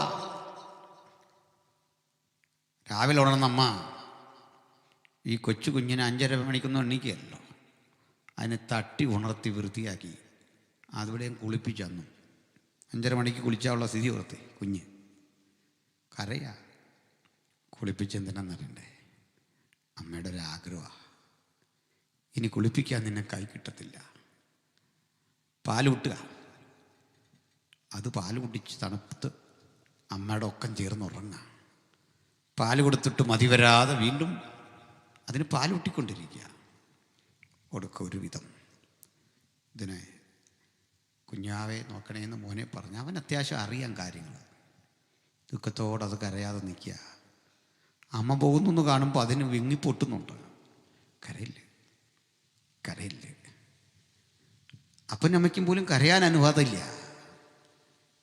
അങ്ങനെ മനസ്സിൽ ഒളിപ്പിച്ചു വെച്ച ഈ സങ്കടത്തിൻ്റെ ഒരു കടൽ ഇരമ്പാൻ കിടക്കുന്ന അവസ്ഥയാണ് ആത്മാവിലെ സ്വാതന്ത്ര്യമില്ലായ്മ. ഈ സെയിം അനുഭവത്തിലൂടെ പോകുന്നവർ ഇപ്പോൾ ഇവിടെ ഉണ്ടെന്നേ. അടിമത്തത്തിൻ്റെ മറ്റൊരു തലം. പ്രാർത്ഥിക്കാൻ വയ്യ. സങ്കടക്കട ഇരമ്പി ജീവിതം മുഴുവൻ വഴിമുട്ടി അടുത്തതെന്തെന്ന് ചിന്തിക്കുന്ന അവസ്ഥയിൽ ഈ അപ്പനും അമ്മയും ഭൗതികമായി അനുഭവിക്കുന്നതെന്തോ ആ അളവിൽ ജീവിക്കുന്ന മനുഷ്യരില്ലേ? നല്ല വീടുണ്ട്, സുഖസൗകര്യങ്ങളൊക്കെ ഉണ്ട്, സമ്പത്തുണ്ട്. പക്ഷേ വിവരിക്കാനാവാത്ത ഒരു വല്ലാത്ത ദുഃഖം, ഒരു ദുരിതം. നാളെ വിൽക്കപ്പെടും, കുഞ്ഞിനെ കാണാൻ വയ്യ. എന്നേക്കുമുള്ള യാത്ര. ഇനി എവിടെ കാണും? കണ്ടെങ്കിലായി, ഇല്ലെങ്കിലായി. ചെറിയ വേർപാട് പോലും വേദനാജനകമല്ലേ? 2-3 കൊല്ലം കഴിഞ്ഞ് സാധന സാമഗ്രികളും വണ്ടിയിൽ കെട്ടിവെച്ച് പോകുന്ന പാസ്റ്ററെ യാത്ര അയക്കാൻ, പാസ്റ്റർക്ക് യാത്ര പിരിയാൻ, ആ കുഞ്ഞുങ്ങൾക്ക് പിരിയാൻ ദുഃഖമാണെങ്കിൽ എന്നേക്കും വഴി പിരിയുന്ന അപ്പൻ്റെ അമ്മയുടെ വ്യഥ നിങ്ങൾ ആലോചിച്ചേ. അത്തരം പ്രതിസന്ധി നിറഞ്ഞൊരു മണ്ണിന്റെ പേരായിരുന്നു കേരളം. 19-ാം നൂറ്റാണ്ടിലെ കേരളം എന്ന പേരിൽ പി ഭാസ്കരൻ ഉണ്ണി എഴുതിയ ഒരു പുസ്തകം കിട്ടും. എത്ര ഹീനമായിട്ടായിരുന്നു ഈ രാജ്യത്ത് മനുഷ്യൻ കഴിഞ്ഞിരുന്നത് എന്നുള്ള വേദനയുടെ ഉണങ്ങാത്ത മുറിപ്പാടുകളുടെ നേർസാക്ഷ്യം ആ പുസ്തകം തരും. എടുക്കും. നേരം വെളുത്തു, ഒരു 2 പേരും പോവാ. വളർത്താൻ ഏൽപ്പിച്ച അയൽ വീട്ടുകാർ വന്നു. അവർ തമ്മിൽ ഒത്തിരി വഴക്കും ബഹളമൊക്കെ ഉണ്ടാക്കിയിട്ടുണ്ട്, ചീത്തവിളിയൊക്കെ നടന്നിട്ടുണ്ട്. മനുഷ്യരുടെ ജീവിതമല്ലേ. പക്ഷെ അവർ രണ്ടും വന്നിട്ട് പറയാ, നിങ്ങൾ പോവല്ലേ, നമ്മൾ തമ്മിലുള്ള ഇടപാടിൽ ഒത്തിരി കുറ്റം വന്നിട്ടുണ്ട്, ക്ഷമിക്കണം, ഞങ്ങൾ ഇതുപോലെ പോകാനുള്ളവരല്ലേ. ഒന്നുറപ്പാ, ഞങ്ങൾക്കുള്ളതൊക്കെ നീ മക്കൾക്കുണ്ട്. മക്കളും പോവാ. വിൽക്കുന്ന ഇടം വരെ നടന്ന് ഈ കൂട്ടുകാരും വരിക. ഇരത്തി വിൽക്കാൻ നിൽക്കുമ്പോൾ ഈ കുഞ്ഞുങ്ങൾ, കൊച്ചു കുഞ്ഞു ഉണർന്നു. ഉണർന്ന കുഞ്ഞിൻ്റെ അമ്മയുടെ അരികിലേക്ക് വരാനുള്ള വ്യഗ്രത കണ്ട് 7 വയസ്സുകാരൻ അതിനെ വാങ്ങി കൈപ്പിടിക്കുക. അമ്മ പൊട്ടിക്കരഞ്ഞു.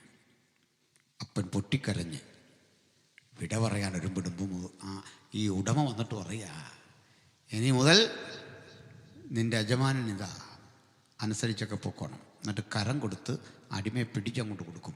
ചിലപ്പോൾ കെട്ടിയ കൈ രണ്ടും കെട്ടിയായിരിക്കും കൊടുക്കുന്നത്. അവർക്കതിൽ പ്രതിഷേധമൊന്നുമില്ല, അങ്ങനെ ആ ജീവിതം. പക്ഷെങ്കിൽ ഹെൻറി ബേക്കർ ജൂനിയർ എന്നൊരു ദേവദാസനുണ്ട് നിൽക്കുക. അദ്ദേഹം ചോദിച്ചു കഴിഞ്ഞു, മക്കളെന്തിനാ കരയുന്നേ, ഇവിടെ എന്താ സംഭവിക്കുന്നത്? മലയാളം അറിയാൻ പുള്ളിക്ക്. കേട്ടു. വാങ്ങാൻ ചെന്ന ആളിനോട് ചോദിച്ചു, ഇവർക്ക് എത്ര വില കേട്ടു. എത്ര ഉറുപ്പിക്ക് കൊടുക്കും, എനിക്ക് തരുമോ? കൂടിയ വില കിട്ടിയാൽ തരാം, ഞാൻ മേടിച്ചല്ലേ. ആ വില എണ്ണി കൈ കൊടുത്തിട്ട് അവരെ ഇങ്ങ് വാങ്ങിയിട്ട് മക്കളെ ചേർത്ത് കയ്യിലേക്ക് കൊടുത്തു പറഞ്ഞു, വാ എൻ്റെ കൂടി ഇഞ്ഞ് പോരാൻ.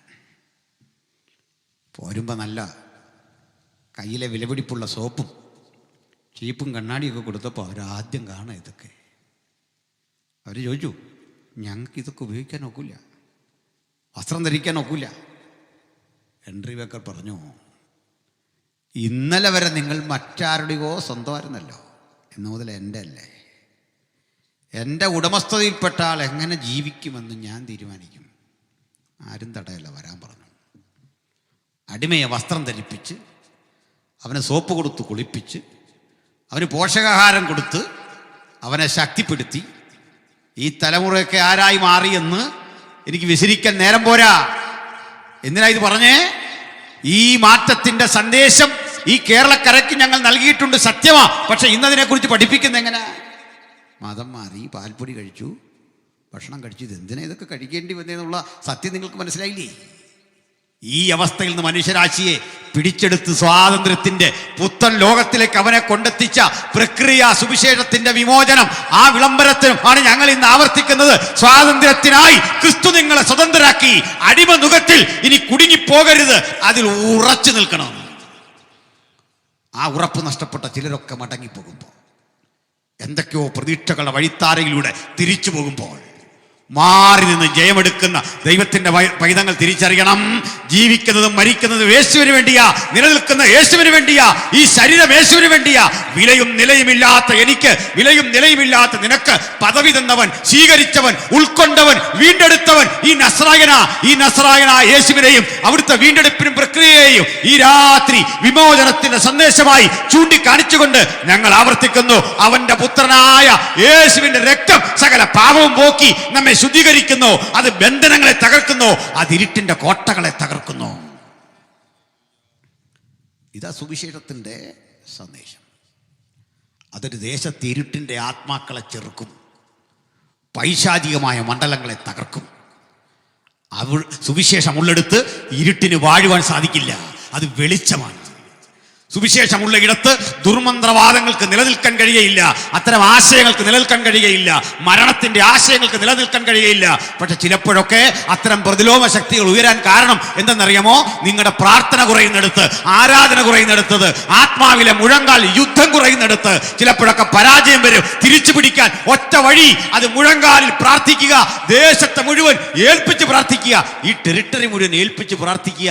നിന്റെ ആത്മാവിന്റെ അധിനിവേശ മണ്ഡലങ്ങളിൽ ഇടപെടാൻ കഴിയാത്ത വിധം ഈ മണ്ഡലത്തെ മാറ്റിമറിക്കണമേ എന്ന് പ്രാർത്ഥിക്കുന്നവർക്ക് ഒരു കാഴ്ച കാണാൻ സാധിക്കും. കൂട്ടത്തോടെയുള്ള സ്നാനം, കൂട്ടത്തോടെയുള്ള ആത്മനിറവ്, ഇതുവരെ കാണാത്ത വിധത്തിൽ ശത്രു അപകരിച്ചു വച്ചിരിക്കുന്ന ജീവിതങ്ങളെ പുറത്തു കൊണ്ടുവരുന്ന കൽപ്പനയുടെ സന്ദേശമാ സുവിശേഷം. കർത്താവ് പറഞ്ഞു കൊടുത്തു, സ്വർഗത്തിൽ സ്ഥിരപ്പെട്ട സകല അധികാരവും പിതാവ് എനിക്ക് തന്നിരിക്കുന്നു, ആ അധികാരം ഞാൻ നിങ്ങളിലേക്ക് വിന്യസിക്കുന്നു, ആകയാൽ നിങ്ങൾ പുറപ്പെടണം.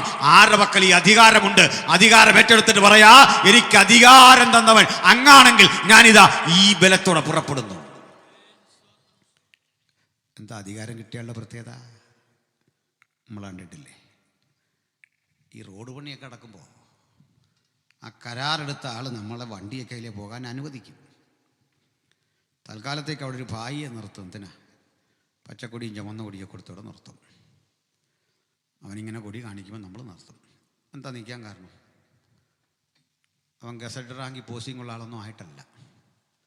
അവൻ ഇപ്പോൾ ഒരു അധികാരമുണ്ട്, കളക്ടർ വന്നാലും തടയും. കാരണം അവിടെ ചെന്നാൽ ടാറ് പറ്റുമോ? അതാ കാര്യം. ഇവിടെ നിൽക്ക്, നിർബന്ധമാണ് അങ്ങോട്ട് തിരിച്ചു വരോ പറ്റിയല്ലോ, വലിയ പാടാ. ഈ അധികാരം കിട്ടിയത് എവിടുന്നാ? മുകളിൽ നിന്ന് കിട്ടിയ അധികാരം റോഡ് പണി കരാറെടുത്തവൻ ഞങ്ങൾ ഇങ്ങനെയൊക്കെ ചെയ്യുമെന്ന വ്യവസ്ഥയിലെടുത്തതാണെങ്കിൽ നമ്മൾ ഇത്രയൊക്കെ ഉള്ളന്നേ. നമ്മൾ ദുർബലരാ. പക്ഷേ ഉയരത്തിലൊരധികാരം, സകല അധികാരവും പിതാവ് എനിക്ക് തന്നിരിക്കുന്നു. ഈ അധികാരമുള്ളവരാ യേശുവിൻ്റെ അനുഗാമികൾ. ഇളകി വരട്ടെ പൈശാചിക ശക്തികൾ, ഇളകി വരട്ടെ ദുരാത്മാക്കൾ, ഇളകി വരട്ടെ പ്രതിലോമ ശക്തികൾ. നിന്നാൽ ഞാൻ പടക്കൂട്ടങ്ങളുടെ നേരെ പാഞ്ഞു ചെല്ലും. എൻ്റെ ദൈവത്താൽ ഞാൻ മതിൽ ചാടിക്കടക്കും. ഈ നിയോഗത്തിന് ദൈവം തിരഞ്ഞെടുത്ത ആളുകൾ ഇന്ന് രാത്രി ഇവിടെയുണ്ട്. ഉറക്കം വേണ്ട, ക്ഷീണം വേണ്ട, മാന്യം വേണ്ട, മന്ദത വേണ്ട, ഉണർന്ന് പ്രവർത്തിക്കുന്നവരുടെ ഒരു കാലഘട്ടം ഇവിടെ സംജാതമായിരിക്കുക. ഇനി അവരെ കൊണ്ടാണ് പ്രവർത്തിക്കാൻ ദൈവം ആഗ്രഹിക്കുന്നത്. ഞാൻ നീട്ടണ്ടില്ല. ആത്മാവിലെ ആ സ്വാതന്ത്ര്യത്തെ ഒന്നുകൂടി ഒന്ന് വ്യവഹരിക്കണം.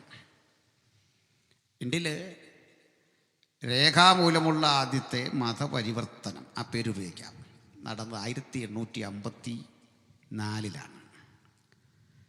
1854 നമ്മുടെ പത്തനംതിട്ട ജില്ലയിലെ മല്ലപ്പള്ളി എന്ന സ്ഥലത്താണ് ആദ്യമായി ഒരു തനി കേരളീയൻ ക്രിസ്തുവിശ്വാസം സ്വീകരിക്കുന്നത്. അദ്ദേഹത്തിൻ്റെ പേര് തെയ്യത്താൻ എന്നായിരുന്നു. ശരിക്കുള്ള പേര് ദൈവത്താൻ എന്നാണ്. ഉച്ചരിച്ചെങ്ങനെ ആയിപ്പോയി തെയ്യത്താൻ. ഞാനിതോടത്ത് പറഞ്ഞപ്പോൾ ഒരാൾ പറഞ്ഞു അങ്ങനെയല്ല, ഇയാളെ ഈ നല്ല പേരിട്ട് വിളിക്കാൻ യജമാനന് താല്പര്യമില്ലാത്തതുകൊണ്ട് അവനെ തെയ്യത്താനെന്ന് വിളിച്ചു എന്ന്. അത് തെറ്റാ. ഭാഷ വഴങ്ങാൻ അവനും പ്രയാസമുണ്ടായിരുന്നു. കാര്യം ഇങ്ങനെയൊക്കെ ഇരുന്നാലും ഈ യജമാനനും വലിയ പഠിപ്പും വിവരമൊന്നുമില്ല. എന്തിന് യജമാനനെക്കുറിച്ച് പറയണം? നിങ്ങൾ കേട്ടിട്ടുള്ള ചെമ്പകരാമൻ വേലുത്തമ്പി ദളവ എന്നൊരു പേരിട്ടുണ്ടല്ലോ. വേലുത്തമ്പി ദളവ ഇവിടെ മൊത്തം പേരാണ്. വേലുത്തമ്പി ദളവയുടെ കുണ്ടറ വിളംബരം വായിക്കണം. ഞാനിത് വായിച്ച് ചിരിച്ചുപോയി. അതിനകത്തൊരു പ്രയോഗം, ഇത്രയും വലിയ ദളവയ്ക്ക് ഈ പദവിയിലിരുന്ന മനുഷ്യന് ഈസ്റ്റ് ഇന്ത്യ കമ്പനി എന്ന് പറയാൻ അറിയില്ല. അദ്ദേഹം പറയാൻ ശ്രമിച്ചത് ഇംഗ്ലീഷ് കമ്പനി എന്നൊന്ന് പറയാൻ ശ്രമിച്ചിട്ട് അതും വിജയിക്കുന്നില്ല. ആ കുണ്ടറ വിളംബരത്തിൽ ഇംഗ്ലീഷ് കമ്പനി എന്ന് പറയാൻ ശ്രമിച്ചിട്ട് വേലുത്തമ്പി ദളവ പറയുന്നത് എന്താണെന്നറിയണ്ടേ? ഇങ്കരിച്ച് കുമ്പഞ്ചി. എങ്ങനെയാ? ഗൂഗിൾ ചെയ്താൽ കിട്ടും. ഇങ്കരിച്ച് കുമ്പഞ്ചി, ഇന്ത്യ വിട്ടു പോകണം. ഇതാ സ്ഥിതി. എന്തിനവിടെ പോകണം? നിങ്ങളുടെ കയ്യിലിരിക്കുന്ന ആധാരം പരിശോധിച്ചാൽ അതിലൊരു ഭാഷയാണ്. എന്തെന്നാണെന്നറിയണ്ടേ? പണ്ടാരപ്പാട്ട വക സ്ഥലം. വായിച്ചിട്ടുണ്ടല്ലേ? എന്ന് പറഞ്ഞാൽ പണ്ട് ഈ ഭൂമിയൊക്കെ രാജഭണ്ഡാരം വഴി വകയായിരുന്നു, ട്രഷറി. ഇത് ഈ ഭണ്ഡാരം. അപ്പോൾ അത് എഴുതി പണ്ടാരം എന്ന്, പണ്ടാരപ്പാട്ട. അത് പോട്ടെ, അന്നത്തെ മനുഷ്യൻ്റെ അവസ്ഥയൊക്കെ അതാണ്. പക്ഷേ ഇപ്പം 2026 ഇപ്പോഴും എഴുതുന്നത് പണ്ടാരപ്പാട്ടാണ്. എന്തിനാടാ നീയൊക്കെ ഈ IAS എടുത്ത് ഈ ജീവിക്കുന്നത്? ഇതേലും ഒന്ന് മാറ്റണ്ടേ? എന്തൊരു IAS ഇത്? റവന്യൂ വകുപ്പുണ്ട്, അവിടെ കുറേ സെക്രട്ടറിമാരിപ്പുണ്ട്. മനുഷ്യന് ഭാഷ മനസ്സിലാകാത്ത പഴയ ഭാഷയിൽ പണ്ടാരപ്പാട്ടം. നാണം വന്നെങ്കിൽ ഇതൊക്കെ ഒന്ന് മാറ്റി. അതിനല്ലേ ഈ ശമ്പളം തരുന്നത്? എന്തിനാ ഇത്രയും പറഞ്ഞെന്നറിയണ്ടേ? ഇതിലൊക്കെ അത്യാവശ്യം മാറ്റം വന്നത് ഞങ്ങൾ ഭാഷ പഠിപ്പിച്ചു, പത്രമിറക്കി, 80 ഭാഷയ്ക്ക് നിഘണ്ടു തയ്യാറാക്കി, 125 ഭാഷയ്ക്ക് വ്യാകരണം തയ്യാറാക്കി, ഹിന്ദി അടക്കം ഈ രാജ്യത്തെ മുഴുവൻ നവീകരിച്ച് അറിവിൻ്റെ വെളിച്ചം ഈ ദേശത്തിന് നൽകിയത് യേശുവിൻ്റെ ആത്മാവുള്ള സുവിശേഷ പ്രവർത്തകരാണെങ്കിൽ ഇന്നതിൻ്റെ വഴികളെയൊക്കെ തടയുമ്പോൾ ഞാനൊരു കാര്യം ഉറപ്പോടെ പറയാം, സത്യവെളിച്ചം ലോകത്തിലേക്ക് വന്നുകൊണ്ടിരുന്നു. ഇരുളോ അതിനെ പിടിച്ചടക്കിയില്ല. ഇരുളിന് പിടിച്ചെടുക്കാൻ കഴിയാത്ത സത്യവെളിച്ചത്തിന്റെ പ്രവാഹ സരണിയിൽ നമ്മൾ 2026 പിന്തുടരുമ്പോൾ ഒരു കാര്യം ഉറപ്പിക്കണം, വിജയം നമ്മുടെ പക്ഷത്താ. സ്തോത്രം. അപ്പം തെയ്യത്താൻ എന്ന മനുഷ്യൻ മല്ലപ്പള്ളിയിലൊരു വയലിൽ കിടന്ന് പണിയാണ്. നഗ്നത മറയ്ക്കാൻ ഒരു കൂമ്പ് പാള കെട്ടിയിട്ടുണ്ട്. രസം കേട്ടോ. അന്നത്തെ ഏറ്റവും ഇല്ലായ്മക്കാരന് കൂമ്പ് പാളയാണ് വസ്ത്രം. എന്നാൽ സമ്പന്നൻ്റെ വസ്ത്രം കെട്ടാൻ എന്തറിയാം, ഈ പാളിയുടെ സ്ഥാനത്തൊരു പട്ടു വസ്ത്രം, പക്ഷേ സംഗതി ഇത്രയൊക്കെ ഉള്ളൂ. എന്തിനത്രയും പോകണം? നമ്മുടെ ചുള്ളിക്കാടിൻ്റെ ചിദംബര സ്മരണ വായിക്കണം, ബാലചന്ദ്രൻ ചുള്ളിക്കാടിൻ്റെ. ചുള്ളിക്കാട് പറയുന്നത് അദ്ദേഹത്തെ കാണാൻ വീട്ടിൽ ചെറുപ്പത്തിൽ വരുമ്പോൾ ആൾക്കാർ വിശേഷമായിട്ട് കൊടുത്തിട്ട് പോകുന്നത് ഈ പട്ടു കൗവീനമായിരുന്നു. കൗവീനം എന്താണെന്നൊന്നും നേരിട്ട് ഞാൻ പറയുന്നില്ല, പോട്ടെ. അപ്പോൾ ഉള്ളവൻ്റെ വേഷമാണ് പട്ടു കൗവീനം. ഇതൊക്കെ കൊടുത്താണ് ഇങ്ങനെ പോകുന്നത്. ഇന്നത്തെ മാഷുമാരെയൊക്കെ കണ്ടില്ലേ, ഷർട്ടൊന്നുമില്ല, ഇത്രയൊക്കെ ഉള്ളൂ. കൊല്ലം റാണിയെ കാണാൻ വന്ന ബ്രിട്ടീഷുകാരൻ ന്യൂ ഹാഫ്മാൻ എന്നൊരാൾ റാണിയെ കണ്ട് അത്ഭുതപ്പെട്ടു പോയി. കാരണം അര മുതൽ മുട്ടുവരെ മാത്രം ഒരു തരം തുണി, എന്നിട്ട് അലസമായി പറന്ന് കളിക്കുന്നൊരു തുണി കഴുത്തിലും പുതച്ചിട്ടുണ്ട്. ഇഷ്ടംപോലെ ആടയാഭരണങ്ങളുണ്ട്. അരഞ്ഞാണപ്പട്ട പുറത്തിട്ടിരിക്കുകയാണ്. ഇതൊക്കെ ഉണ്ടെന്നൊന്ന് കാണിക്കാനാണ്. വസ്ത്രമില്ല, വീണ്ടും വണ്ണം. തൊട്ടടുത്ത് കൊമ്പം മീശ വെച്ച പട്ടാളക്കാർ നിൽക്കുകയാണ്. ഉള്ളത് പറയണമല്ലോ, തലയിൽ നല്ലൊരു തലപ്പാവുണ്ട്. 3-4 മുഴം തുണിയുണ്ട്, 4-5 മുഴം തുണി. തുണി വേണ്ടെടുത്ത് കഷ്ടിച്ച് 2 ഇഞ്ച് കൗവീനം. പട്ടാളക്കാരൻ്റെ വേഷമായിരുന്നു പണ്ട്. എങ്ങനെയുണ്ട്? സ്ഥിതി മനസ്സിലായോ? ഇതായിരുന്നു നമ്മുടെ നാട്. അധികം മുമ്പില്ലാത്ത നമ്മുടെ നാടിതാ. ഇന്നിങ്ങനെ നിന്നുപോയാൽ അവൻ നേരെ അകത്തു പോകും. നിൽക്കാനുള്ള സ്വാതന്ത്ര്യമൊന്നും അവനില്ല. അതാ രാജ്യ നിയമം. അപ്പം ഈ മനുഷ്യൻ ഇങ്ങനെ വലിക്കിടന്ന് പണിയാണ്. ഹോക്സ്വർത്ത് എന്ന് പറയുന്ന മിഷണറി ഇതെല്ലാം ഇങ്ങനെ നോക്കി കരക്കി നിൽക്കുക സായിപ്പ്. അപ്പം ഇത് ഈസ്റ്റ് ഇന്ത്യ കമ്പനിയുടെ ജോലിക്കാരല്ല കേട്ടോ, മിഷണറിമാർ വേറെ വന്ന. കൊള്ളയടിക്കാൻ വന്ന മിഷണറിമാരെയും കൊള്ളയടിക്കാൻ വന്ന ഈസ്റ്റ് ഇന്ത്യ കമ്പനിയെയും സുവിശേഷം പറയാൻ വന്ന മിഷണറിമാരെയും നിങ്ങൾ ഒന്നിച്ചു കൂട്ടണ്ട. മിഷണറിമാർ ഒരു തുണ്ട് ഭൂമിയും കൊള്ളയടിച്ചില്ല, ഒരു തരി പൊന്നും കൊണ്ടുപോയില്ല, ഒരു പിടി കുരുമുളകും കൊണ്ടുപോയില്ല. കൊള്ളയടിച്ചിട്ടില്ലെന്ന് മാത്രമല്ല, സ്വന്തം സ്വത്തുമൊക്കെ നാട്ടിലുള്ളത് വിറ്റ് ഈ രാജ്യത്ത് വന്ന് ഇവിടെ പ്രവർത്തിച്ച് ഇവിടെ മരിച്ചു വീണു. ഇല്ലം കയറിയിടക്ക് അനുഭവത എന്തറ്റി. ഇദ്ദേഹം നോക്കുമ്പോൾ ഇദ്ദേഹം കുറേ യാത്ര കഴിഞ്ഞ് തിരിച്ചു വരുമ്പോൾ വയലിൽ കിടന്ന് പണിയുമ്പോൾ ഉച്ച സമയമാകുമ്പോൾ ഫുഡ് കഴിക്കാൻ കയറുക. വട്ടയില പറിച്ച് വയൽ വരമ്പത്തൊരു കുഴിയുണ്ടാക്കി അതിലില ഇട്ട് കഞ്ഞി വിളമ്പി ആരോ കൊടുത്തു. അതിങ്ങനെ വാരി കഴിക്കുക. കൈ കഴുകണമെന്നൊന്നും അറിയില്ല, ചേറുണ്ട് കയ്യിൽ. കഴിക്കുക, കൈ കഴുകണമെന്നോ ഒന്നും അറിയില്ല. നിർവികാരതയുടെ മുഖം, ക്ഷീണിച്ചവശൻ. ഈ മനുഷ്യൻ അടുത്ത് വന്നു. ഇവിടെ വന്ന് പേടിയാ മനുഷ്യനെ കാണുമ്പോൾ. അകലം പാലിച്ച് നിൽക്കണം. ഏയ് ഇവിടെ വാ, മലയാളം അറിയാം പുള്ളിക്ക്. വന്നു ഇങ്ങനെ നിൽക്കുക. പേര് പറഞ്ഞു. നിനക്കെത്ര കൂലി കിട്ടുന്നു? കൂലി ഇല്ല. ചക്രം എന്നാണ് പൈസയ്ക്ക് പറയുന്നത്. ചക്രമില്ല. പിന്നെ നെല്ല് തരും. ഇതെല്ലാം കേട്ടു. കൂലി കിട്ടാത്തതിൽ ദുഃഖമുണ്ടാ? ഏയ് എൻ്റെ യജമാനൻ നല്ല ആളാണ്, ആഹാരമൊക്കെ തരുമല്ലോ, കഞ്ഞി ഇവിടെ തരും. പിന്നെ പോകാൻ നേരം ഇതിൻ്റെ ഒരളവ് മാറ്റി വെച്ച് വീട്ടിൽ കൊണ്ട് മക്കൾക്കൊക്കെ കൊടുക്കും. ഈ വാടയിൽ ഈ പുതഞ്ഞ കഞ്ഞിയും ചമ്മന്തിയൊക്കെ കഴിക്കാൻ കുഞ്ഞുങ്ങൾ വീട്ടിൽ കാത്തിരിക്കുകയാണ്. വാടയിലല്ല, വട്ടയിലല്ല. അത് മതി. നിൻ്റെ യജമാനാരാ? പറഞ്ഞു. പോയി കണ്ടു ചോദിച്ചു. അയാളെ എനിക്ക് തരുമോ? വില തരാം. വില കൊടുത്തു. ആ കുടുംബത്തിലെ 8 പേരെ വിലക്ക് വാങ്ങി. വില ഉറപ്പിച്ചു. 8 പേർക്കും പണം കൊടുത്ത് ഹോക്സ്വർത്ത് എന്ന മിഷണറി കൊണ്ടുവന്ന് മല്ലപ്പള്ളി ആറ്റിൽ സ്നാനപ്പെടുത്തുകയല്ല ചെയ്തേ. കൊണ്ടുവന്നിട്ട് നല്ല നിറമുള്ള സുഗന്ധമുള്ള സോപ്പ് കൊടുത്തു. പുള്ളി കുറച്ച് നേരം ഇത് എന്ത് ചെയ്യണമെന്ന് അറിയില്ല, കണ്ടിട്ടൊക്കെ ഉണ്ട്. കുളിക്കേണ്ട രീതി പറഞ്ഞു കൊടുത്തു, സോപ്പിടാൻ പറഞ്ഞു കൊടുത്തു. ജീവിതത്തിലാദ്യം അടിമ സോപ്പ് കണ്ട ദിവസമാണ്. സോപ്പിട്ട് കുളിച്ചു കയറി വന്നപ്പോൾ കയ്യിലുള്ള തുണി വെട്ടി മുറിച്ചു കൊടുത്തു. ഇതിൻ്റെ പക്കൽ ബാഗിലുള്ള തുണി ഇത് കൊടുക്കാൻ പറഞ്ഞു. പേടിയാ, പോകുന്ന വഴിക്ക് അടി കിട്ടും. ഏയ് എൻ്റെ കൂടെ ഒന്നാളും നിന്നെ ആരും അടിക്കില്ല. തുണി ഉടുപ്പിച്ചു. വീട്ടുകാരെയൊക്കെ കൊണ്ടുവന്നു. പള്ളിയും വിശ്വാസത്തിലും ഒന്നും ചേർത്തില്ല. തിരുവല്ലയിലെ മിഷൻ സ്റ്റേഷനിൽ കൊണ്ട് പാർപ്പിച്ചിട്ട് അക്ഷരം പഠിപ്പിച്ചു. പാട്ട് പാടാനും ബൈബിൾ വായിക്കാനും പഠിപ്പിച്ചു. ബൈബിളൊന്നും ഫുള്ളില്ല, ഇംഗ്ലീഷൊക്കെ ഉള്ളെന്ന് പഠിപ്പിക്കാൻ. അത് പഠിപ്പിച്ചു. മലയാളം പറയാൻ പഠിപ്പിച്ചു. എന്നിട്ട് ലണ്ടനിലെ മിഷൻ ഹെഡ്ക്വാർട്ടറിൽ പ്രസിദ്ധം ചെയ്യുന്ന 75 ചോദ്യങ്ങളുണ്ട്. ആ 75 ചോദ്യങ്ങളിൽ ദൈവം ആര്, മനുഷ്യനാര്, ആത്മാവെന്ത്, നിത്യത എന്ത് ഇത്യാദി കാര്യങ്ങളാണ്.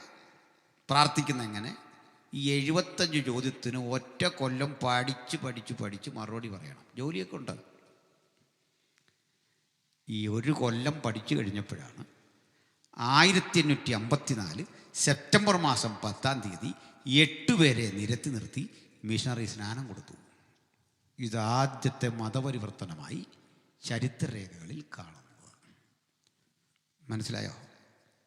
ഇങ്ങനെയാണ് കേരളം ഇതുവരെ കാണാത്ത, സമാനതകളില്ലാത്ത സംസ്കാര ചിത്തതയിലേക്ക് മനുഷ്യരാശി മാറിയത്.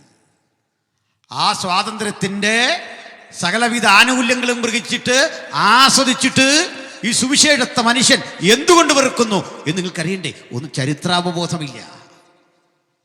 നിങ്ങളും ഞാനും ഇനിയുള്ള കാലത്ത് എങ്ങനെ സുവിശേഷം ഇന്ത്യയിലെത്തിയെന്നും എന്താണ് അതിൻ്റെ ലക്ഷ്യമെന്നുമുള്ള ഉള്ളടക്കങ്ങൾ പറഞ്ഞു കൊടുക്കണം.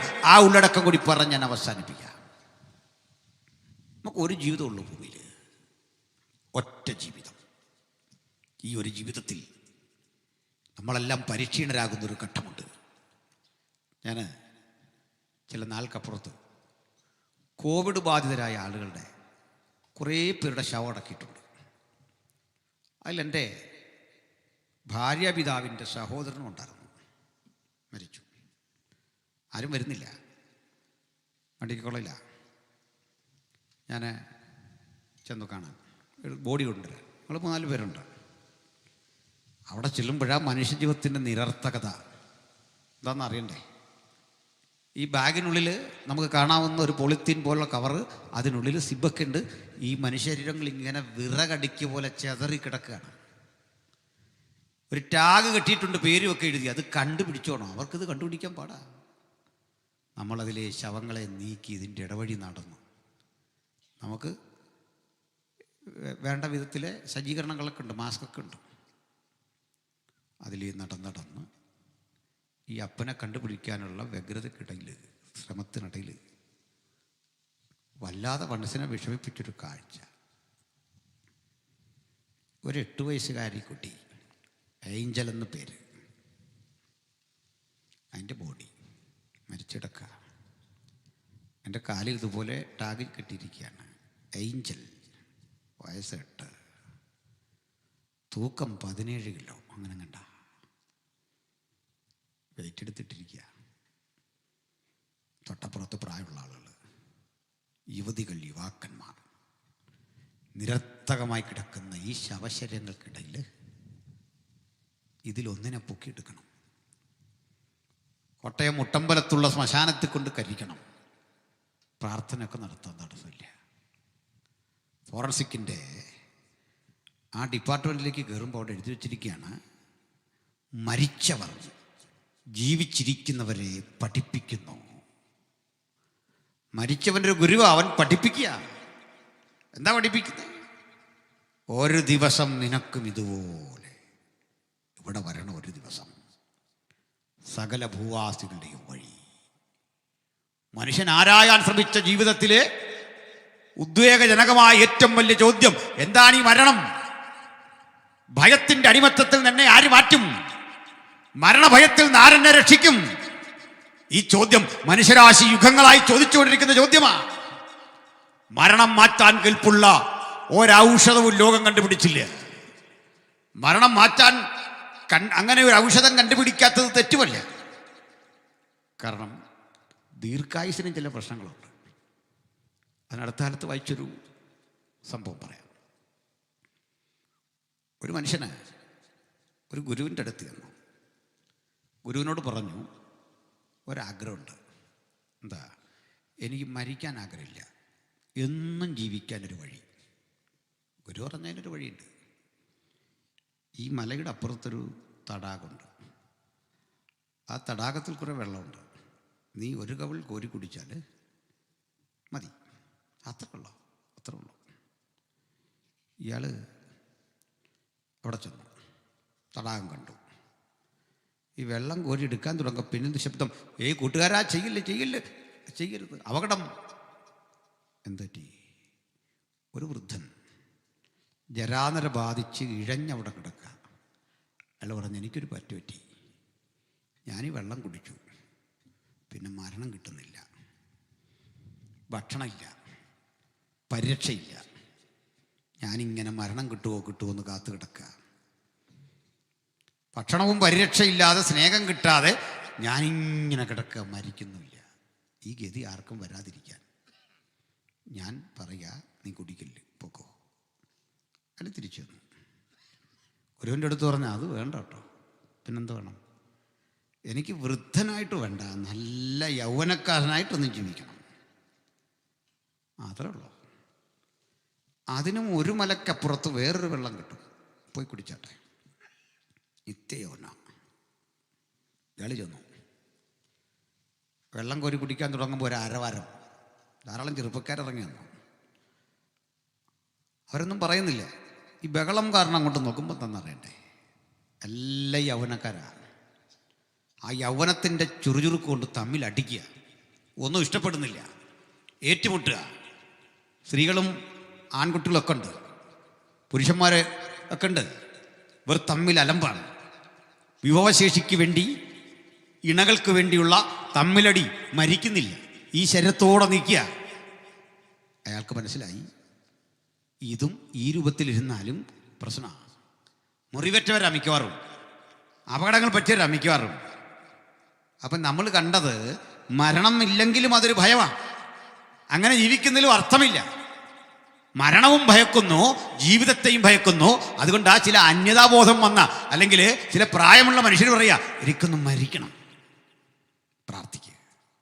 ചെറുപ്പക്കാർ പറയുക, എനിക്ക് ജീവിക്കണം. ഇങ്ങനാണെങ്കിൽ ആർക്ക് ജീവിക്കണം? കുട്ടികളെ കണ്ടോ, കൊച്ചു കുട്ടികൾ ആത്മഹത്യ ചെയ്യുന്നു.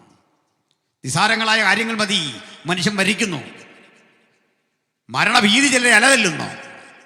ഇത്തരം ഭീതികൾ നിലനിൽക്കുന്ന ഒരു ലോകത്ത് ശ്രദ്ധേയമായ, ആത്യന്തികമായ ഒരു സ്വാതന്ത്ര്യത്തിലെ വിളംബരമാ സുവിശേഷം. അതെന്താണെന്നറിയണ്ടേ? ഇത് വെറുതെ തരുന്ന നിത്യജീവനല്ല. ഒരിക്കലും മുഷിയാതെ, ഒരിക്കലും നമുക്ക് ജീവിത നിരാശകൾ വരാതെ, കണ്ണീരില്ലാതെ, വേദനയില്ലാതെ തൻ്റെ പുത്രനോടൊപ്പം യുഗായുഗങ്ങൾ നിത്യതയിൽ വസിക്കുന്ന മനോഹാരിത ലോകം സൃഷ്ടിച്ചിട്ട് ആ ലോകം നിനക്ക് സ്വായത്തമാക്കാമെന്ന വിളംബരത്തോടെ സ്വർഗീയ മഹിമകൾ വെടിഞ്ഞ് താണലോകത്തിലേക്ക് ഈ പുത്രൻ വന്നിട്ട് മരണത്തിന് കാരണക്കാരനായ സാത്താന്റെ മീതെ ജയമെടുക്കാൻ, മരണത്തിന് മരണം വിധി എഴുതാൻ ക്രൂശിനെ ഏറ്റെടുത്തുകൊണ്ട് ഇവിടെ വന്ന് പ്രായച്ചിത്ത ബലിയായി തന്റെ രക്തത്താൽ നമുക്ക് പിതാവിനോട് നിരപ്പ് കൽപ്പിച്ച് ആ പിതൃസന്നിധിയിൽ നമ്മളെ ചേർക്കാനുള്ള ആ പ്രക്രിയയാണ് സുവിശേഷത്തിന്റെ വാഗ്ദത്തം. ഇതാ ക്രൂശിൽ നടന്നേ. ആ ക്രൂശിൽ നമുക്ക് സ്വാതന്ത്ര്യമുള്ളതായതെങ്ങനെ? അത് പറയാം. പ്രിയരെ, ചിലർക്കൊക്കെ ക്രിസ്തീയ ജീവിതത്തിൻ്റെ ഒരു താളവും അതിൽ കിട്ടുന്ന മറ്റു ചില സംതൃപ്തികളുണ്ട്. അതൊക്കെ വലിയ ഇഷ്ടമാണ്. പാട്ടും പ്രാർത്ഥനയൊക്കെ നല്ലതാണ് കേട്ടോ. കുട്ടികളുടെ പാട്ടൊക്കെ നന്നായി എന്ന് ഞാൻ പറഞ്ഞല്ലോ. ഞാൻ പാട്ട് ആസ്വദിക്കാൻ അവിടെ നിന്ന് കുറച്ച് നേരം. ചില പാട്ട് സഹിക്കാൻ വലിയ പാട്ടിനേക്കാൾ പാടാണ് ഈ പാട്ടുകാരുടെ കൂടെ ഒരുത്തൻ വന്നിട്ട് ഒരു അരപ്രസംഗം പ്രസംഗിക്കുന്നില്ലല്ലോ, പ്രസംഗമല്ല, ഈ കമൻട്രി. ഇവിടെ ആത്മശക്തി വ്യാപിക്കുകയാണ്, ദൈവം ചിലരെ തൊട്ടുകൊണ്ടിരിക്കുകയാണ്, ചില ദൈവപ്രവൃത്തി ഇവിടെ നടന്നുകൊണ്ടിരിക്കുന്നു, ചിലരെ തൊടുന്നു. ഇതന്നെയല്ലേ വള്ളംകളിക്കാരൻ അവിടെ പറയുന്നേ. പായ്പാട് ചുണ്ടൻ ഇഞ്ചോടിഞ്ച് വ്യത്യാസത്തിൽ ദേവറസിനെ പിന്തള്ളി മുന്നോട്ട് പോക്കും. ഈ കമൻട്രി നിർത്ത്. ഒരു വള്ളപ്പാട് ദൂരം പൊക്കൊണ്ടിരിക്കുകയാണ്. അതിനെന്ത് കുഴപ്പം? നമ്മളിൻ്റെ ഭാഗമാകണ്ടേ? മനസ്സിലാവുന്നോ? ഞാൻ എൻ്റെ ജീവിതത്തിൽ തീരുമാനിച്ചൊരു കാര്യമാണ്, കൃത്രിമമായൊരു ശബ്ദം കൊണ്ട് ഒരു ഉണർവും ഉണ്ടാക്കില്ല. ദൈവം ഇടപെടാതെ ഒരു ഉണർവും, ഒരു ശബ്ദം വഴി ഉടലെടുക്കുന്ന ഒരു കൃത്രിമത്വവും പ്രയോഗിക്കാതെ തമ്പുരാനെ ആരാധിക്കണം. ഹൃദയം തുറന്ന് ദൈവത്തിന് കൊടുക്കണം. ഹൃദയത്തിൻ്റെ ഉള്ളിൽ തട്ടുന്ന നന്ദി ദൈവത്തിന് കരയറ്റണം. ഈ ഒരു അനുഭവത്തിലേക്കാണ് ആ സ്വാതന്ത്ര്യം നയിക്കുന്നത്. എൻ്റെ കാരണം പറയാം. ക്രൂശിക്കാൻ കൊണ്ടുപോകുമ്പോൾ ഇന്നലെ കൊട്ടിപ്പാടി തുള്ളി ഒരൊറ്റ മനുഷ്യനില്ല. പത്രോസ് പണ്ടേ പേടിച്ചു പോയി, അതുപോട്ടെ. പക്ഷെ ഒരാൾ പതുക്കെ ചെന്നു. യോഹന്നാനാ. ആ ചെറുപ്പക്കാരൻ ക്രൂശിൻ്റെ ചുവട്ടി നിൽക്കുമ്പോൾ 2-3 സ്ത്രീകളുണ്ട്. മഗ്ദലീന, മറിയ, നമ്മളറിയുന്ന കളയപ്പാവിൻ്റെ ഭാര്യ, ഇവരൊക്കെ ഉണ്ട്. 3-4 സ്ത്രീകളും. യോഹന്നാൻ എന്നൊരു കൊച്ചുകുട്ടി, ഒരു യൗവനക്കാരൻ. എന്തേ യോഹന്നാൻ, നീ മാത്രം ഇവിടെ നിന്നേ, ഒറ്റ ഒരാളും വേറെ ഇല്ല. അവൻ പറയും, ധൈര്യം കൊണ്ടല്ല, എൻ്റെ ഗുരുവിൻ്റെ കയ്യിലേക്ക് ആണിയടിക്കുമ്പോൾ ഉള്ളം കിടക്കുന്നൊരു വേദന കാരണം. എത്രയാവർത്തി ആ കൈ നീട്ടി അവനെന്നെ തഴുകിയിട്ടുണ്ട്, ആ കൈ നീട്ടി തൊട്ടിട്ടുണ്ട്. അരുതേന്ന് പറയാൻ ആഗ്രഹമുണ്ടായിട്ടും പറയാൻ ത്രാണിയില്ലെങ്കിലും മനസ്സുകൊണ്ട് ഞാൻ അവൻ്റെ ഒപ്പം എന്ന് ലോകം മുഴുവൻ അറിയാൻ ഞാൻ അവൻ്റെ കൂടെ. ഇന്ന് രാത്രി അവൻ്റെ കൂടെ ആരുണ്ട്? ക്രൂശിക്കപ്പെട്ടവൻ്റെ കൂടെ ആരുണ്ട്? അപ്പം കൊടുക്കാൻ ആളുകൾ കാത്തു നിൽക്കുന്നിടത്ത് കൂടെ നിൽക്കുന്നതിലല്ല, യായിറോസിന്റെ മകൾ ഉയർക്കുന്നിടത്ത് ആരവാരം പുറപ്പെടുവിക്കുന്നിടത്തല്ല, നീ എന്നെ കൈവിട്ടതെന്ത് എന്ന ചോദ്യത്തിന്റെ മുമ്പിൽ നമുക്ക് പറയാ, അങ്ങയുടെ കൂടെ ഞങ്ങൾ മരണം വരെ നിനക്കൊപ്പം നിൽക്കാനിതാ ഒരു ആത്മസമർപ്പണം. ഇന്ന് രാത്രി ഈ സമർപ്പണം എത്ര പേർക്കുണ്ട്? അതൊരു വിടുതല, അതൊരു സ്വാതന്ത്ര്യമാണ്. എന്താ കാര്യം എന്നറിയണ്ടേ? കുഞ്ഞേ, ഞാൻ ക്രൂശിക്കപ്പെടാം, ഞാൻ ബന്ധനസ്ഥനാ. ഈ മരക്കുരിശും ഇരുമ്പാണിയും എന്നെ പിടിച്ച് ചേർത്ത് വെച്ചിരിക്കുക. എൻ്റെ പ്രാണൻ വിട്ട് ശരീരം മണ്ണിൽ വെക്കുമ്പോൾ മണ്ണും എന്നെ മൂടും, ശവക്കുഴി അടയ്ക്കും, ഗുഹാമുഖം അടയ്ക്കും. എല്ലാം കൊണ്ടും ഞാൻ ബന്ധനസ്ഥനാ. സ്വാതന്ത്ര്യം കൊടുക്കാൻ വന്ന ഞാൻ ബന്ധനസ്ഥനാ. പക്ഷെ എനിക്ക് ആത്മാവിൽ ഇതിനെ അതിജീവിക്കുന്ന ദൈവത്തിൻ്റെ പിതാവിൻ്റെ നിയോഗമുള്ളത് കൊണ്ട് വചനം പറയാ, തൻ്റെ പരിശുദ്ധനെ ദ്രവത്വം കാണുവാൻ പിതാവ് സമ്മതിച്ചില്ല. അവൻ ആത്മാവിൽ ഭൂമിയുടെ അധോഭാഗങ്ങളിലേക്ക് ഇറങ്ങി തടവിലുള്ള ആത്മാക്കൾ വിളിച്ചു പറയുക, എല്ലാ തടവും ഞാനിതാ റദ്ദ് ചെയ്യുന്നു, എല്ലാ അടിമത്തവും ഞാൻ റദ്ദ് ചെയ്യുന്നു, സ്വാതന്ത്ര്യത്തിനായി ക്രിസ്തു നിങ്ങളെ സ്വതന്ത്രരാക്കുന്നു. അങ്ങനെ ആ പാതാളരന്ധ്രങ്ങളിൽ അധിവസിക്കപ്പെട്ട പൂർവികരുടെ ആത്മാക്കളെ ജീവിതത്തിലേക്ക് സമാഹരിച്ചുകൊണ്ട് പുത്രൻ 3-ാം നാൾ ഉയർത്തെഴുന്നേറ്റ് വരുന്നതെങ്കിൽ മരണത്തിനിതാ റദ്ദുകൾ കേൾപ്പിച്ചുകൊണ്ട് അതിന്റെ വിധിപ്പുറപ്പാടിനെ മുഴുവൻ എന്നേക്കും നിരാകരിച്ചുകൊണ്ട് ജയമെടുത്ത പുത്രൻ നമ്മോടും വിളിച്ചു പറയുക, നിങ്ങൾക്കും സാധ്യം. ഈ രക്തത്തിൽ വിശ്വസിക്കുന്ന ഏവർക്കും സാധ്യം. ഇന്ന് മരിച്ചാൽ നിത്യത എവിടെയെന്ന അവബോധത്തിൽ നസ്രായനെ പിൻഗമിക്കാൻ ആർക്ക് മനസ്സുണ്ട്? കണ്ണുകളടച്ചാട്ടെ, പ്രാർത്ഥനയ്ക്ക് തയ്യാറായട്ടെ.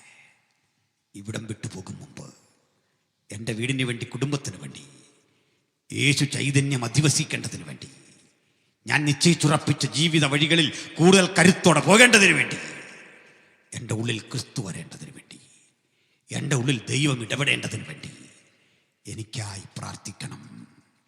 ഞാനൊന്ന് ഉറപ്പ് പറയാം, അഭിഷിക്തന്മാർ ഈ സമാപന രാത്രി നിങ്ങൾക്കായി പ്രാർത്ഥിക്കും. ശാന്തഗംഭീരമായി നിങ്ങൾ കേട്ട പ്രസംഗവും പാട്ടുമൊക്കെ ഇന്ന് നിങ്ങളെ മുഴുവൻ മാറ്റിമറിക്കുന്ന രാത്രിയാ.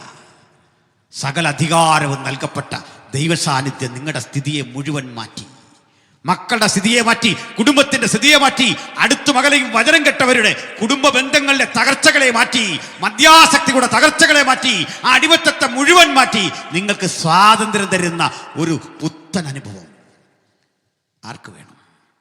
എനിക്കറിവിടെ ഇരിക്കുന്ന ഭൂരിപക്ഷം ആളുകളും ആ സ്വാതന്ത്ര്യം കരഗതമാക്കിയവരാ. ഒരാളെങ്കിലും അത് കൂടാതുണ്ടെങ്കിൽ ഞങ്ങൾ നിങ്ങൾക്ക് വേണ്ടി പ്രാർത്ഥിക്കാൻ പോകുക. രണ്ടാമതായി, ഞാൻ ഈ സ്വാതന്ത്ര്യം അനുഭവിക്കുന്നു.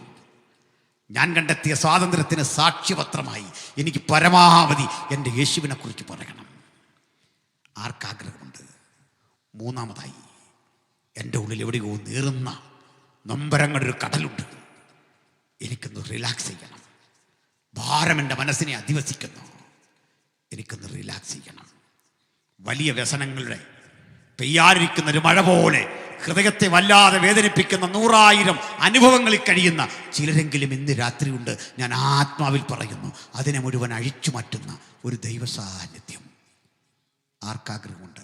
എനിക്കായിട്ടൊന്ന് പ്രാർത്ഥിക്കണം. എനിക്കൊരു വിടുതൽ വേണം, എനിക്കൊരു സൗഖ്യം വേണം, എനിക്ക് അതിജീവിക്കണം, എനിക്ക് യേശുവിൻ്റെ പാതയാൽ അനുഗമിക്കണം, എനിക്ക് യേശുവിനോട് ചേരണം, അവിടുത്തെ കൽപ്പനകൾ പാലിക്കണം, സ്നാനമേൽക്കണം, ദൈവ പൈതലാകണം. ദൈവ പൈതങ്ങളാണെങ്കിൽ എനിക്ക് സാക്ഷ്യം പറയണം, രക്ഷിച്ചവനെക്കുറിച്ചുള്ള ആ നിർമ്മല സുവിശേഷം പറയണം, എനിക്ക് കൂടുതൽ പാടണം. 2026 എനിക്കെന്ത് കിട്ടി എന്ന് പറയുന്നതിനേക്കാൾ എനിക്ക് ദൈവത്തിനായി എങ്ങനെ നിന്നു, എങ്ങനെ ശോഭിക്കാൻ പറ്റി എന്നുള്ള ഒരു അനുഭവത്തിലേക്ക് എനിക്ക് പോകണം. ആർക്കാഗ്രഹമുണ്ട്? ഒരു സമർപ്പണമെങ്കിലും ചെയ്തവർ മാത്രം, വചനം സ്പർശിച്ചവർ മാത്രം കരമുയർത്തിയാട്ടെ. നിങ്ങൾക്ക് വേണ്ടി പ്രാർത്ഥിക്കാൻ പോകുകയാണ്. എനിക്കായിട്ടൊന്ന് പ്രാർത്ഥിക്കണം. ചില കരമുയർത്തുന്നു. ആത്മപ്രേരണയുള്ളവർക്ക് അങ്ങനെ കരമുയർത്താൻ അവസരം. ചില കരമുയർത്തുന്നു. വീണ്ടും ആരുണ്ട്? ചില കരമുയർത്തുന്നു. നന്നായിട്ട് ഉയർത്തിയാട്ടോ കരമുയർത്തുന്നവർ കണ്ട് പ്രാർത്ഥിക്കാൻ സാധിക്കും. ചില യൗവനക്കാർ കരമുയർത്തുന്നു, കുഞ്ഞുങ്ങൾ കരമുയർത്തുന്നു, സഹോദരിമാർ കരമുയർത്തുന്നു. കരങ്ങളെ താഴ്ത്തിട. ഞങ്ങളുടെ ദൃഷ്ടിയിൽപ്പെടാതെ വീടുകളിൽ അധിവസിക്കുന്നവരുണ്ട്. മരണത്തിൻ്റെ മുനമ്പത്ത് നിൽക്കുന്നവരെ, ജപ്തി ഭീഷണിക്ക് മുമ്പിൽ നിൽക്കുന്നവരെ, മാരക രോഗത്തിൻ്റെ വിധിയെഴുത്ത് കണ്ട് ഭയന്നു പോയവരെ, മരണം മുമ്പിൽ കാണുന്നവരെ, കുഞ്ഞിൻ്റെ ഭാവിയെപ്പറ്റി ആശങ്കപ്പെടുന്നവരെ, നാളെയുടെ പ്രഭാതം എന്താകുമെന്ന് ചോദിച്ച് ഉറങ്ങാൻ കഴിയാത്തവരെ, യേശു നിങ്ങളെ തൊടുന്നു. കർത്താവിൻ്റെ കരം നിങ്ങളെ തൊടുന്നു. ആത്മസാന്നിധ്യം നിങ്ങളിൽ വ്യാപരിക്കുന്നു. ഞാനൊരു വാക്കിൽ പ്രാർത്ഥിക്കും. പ്രാർത്ഥിക്കാൻ അനന്തരവും ആർക്കെങ്കിലും വേണ്ടി പ്രാർത്ഥിക്കണമെങ്കിൽ നിങ്ങൾക്ക് മുമ്പിലേക്ക് വരാ സമയത്തും ഞങ്ങൾ നിങ്ങൾക്കായി പ്രാർത്ഥിക്കും. ഇപ്പോൾ ഒരു വാക്കിൽ പ്രാർത്ഥിക്കുന്നു. കരമുയർത്തിയവർക്കായി, സമർപ്പണം ചെയ്തവർക്കായി. അപ്പാ പിതാവേ, പുത്രൻ്റെ നാമത്തിൽ ഞങ്ങൾ തിരുസന്നിധിയിൽ അടുത്തു വരുന്നു. തിരുകൃപ ഞങ്ങളോട് കൊണ്ടിരുന്നു. ഞങ്ങളെ ശക്തിപ്പെടുത്തിയത് കൊണ്ട് സ്തോത്രം. വിശേഷിച്ച് ഇന്ന് രാത്രി കേട്ട അങ്ങയിലെ സ്വാതന്ത്ര്യത്തിൻ്റെ അനുഭവം ഞങ്ങൾ കരഗതമാക്കുന്നു. ഈ ബലം ഞങ്ങളിൽ വ്യാപരിക്കണം, ഈ അനുഭവം ഞങ്ങളിൽ വ്യാപരിക്കണം. വചനം കേട്ട അങ്ങയുടെ കുഞ്ഞുങ്ങളെ തൊടണം. വചനം രോഗശാന്തിയാക്കി മാറ്റണം. വചനം അത്ഭുതത്തിൻ്റെ പുറപ്പെടലാക്കി മാറ്റണം. കേട്ട വചന നിമിത്തം ഞങ്ങൾ ഈ ഗ്രാമത്തെ അനുഗ്രഹിക്കുന്നു, ഈ അന്തരീക്ഷത്തെ അനുഗ്രഹിക്കുന്നു. ജാതിമത ഭേദമന്യേ ഞങ്ങൾ അയച്ച വചനം ആ ഹൃദയങ്ങളിൽ പ്രക്രിയ ചെയ്യട്ടെ. കഴിഞ്ഞ 3 രാത്രികൾ കേട്ട വചനം ഈ ദേശത്തെ ശുദ്ധീകരിക്കട്ടെ. ആത്മാക്കൾ വെടിവിക്കപ്പെടട്ടെ. വചനത്തിനും മാനസാന്തരത്തിനും അതിൻ്റെ പ്രവൃത്തിക്കും വിഘാതം നിൽക്കുന്ന ഇരുട്ടിൻ്റെ ശക്തികൾ മുഴുവൻ നിഷ്പ്രഭമാകുവാൻ യേശുവിൻ നാമത്തിൽ ഞങ്ങൾ ജയം കൽപ്പിച്ച് പ്രാർത്ഥിക്കുന്നു. പ്രാർത്ഥനയോട് സ്തോത്രം. കർത്താവിൻ വലിയൊരു നാമത്തിൽ തന്നെ.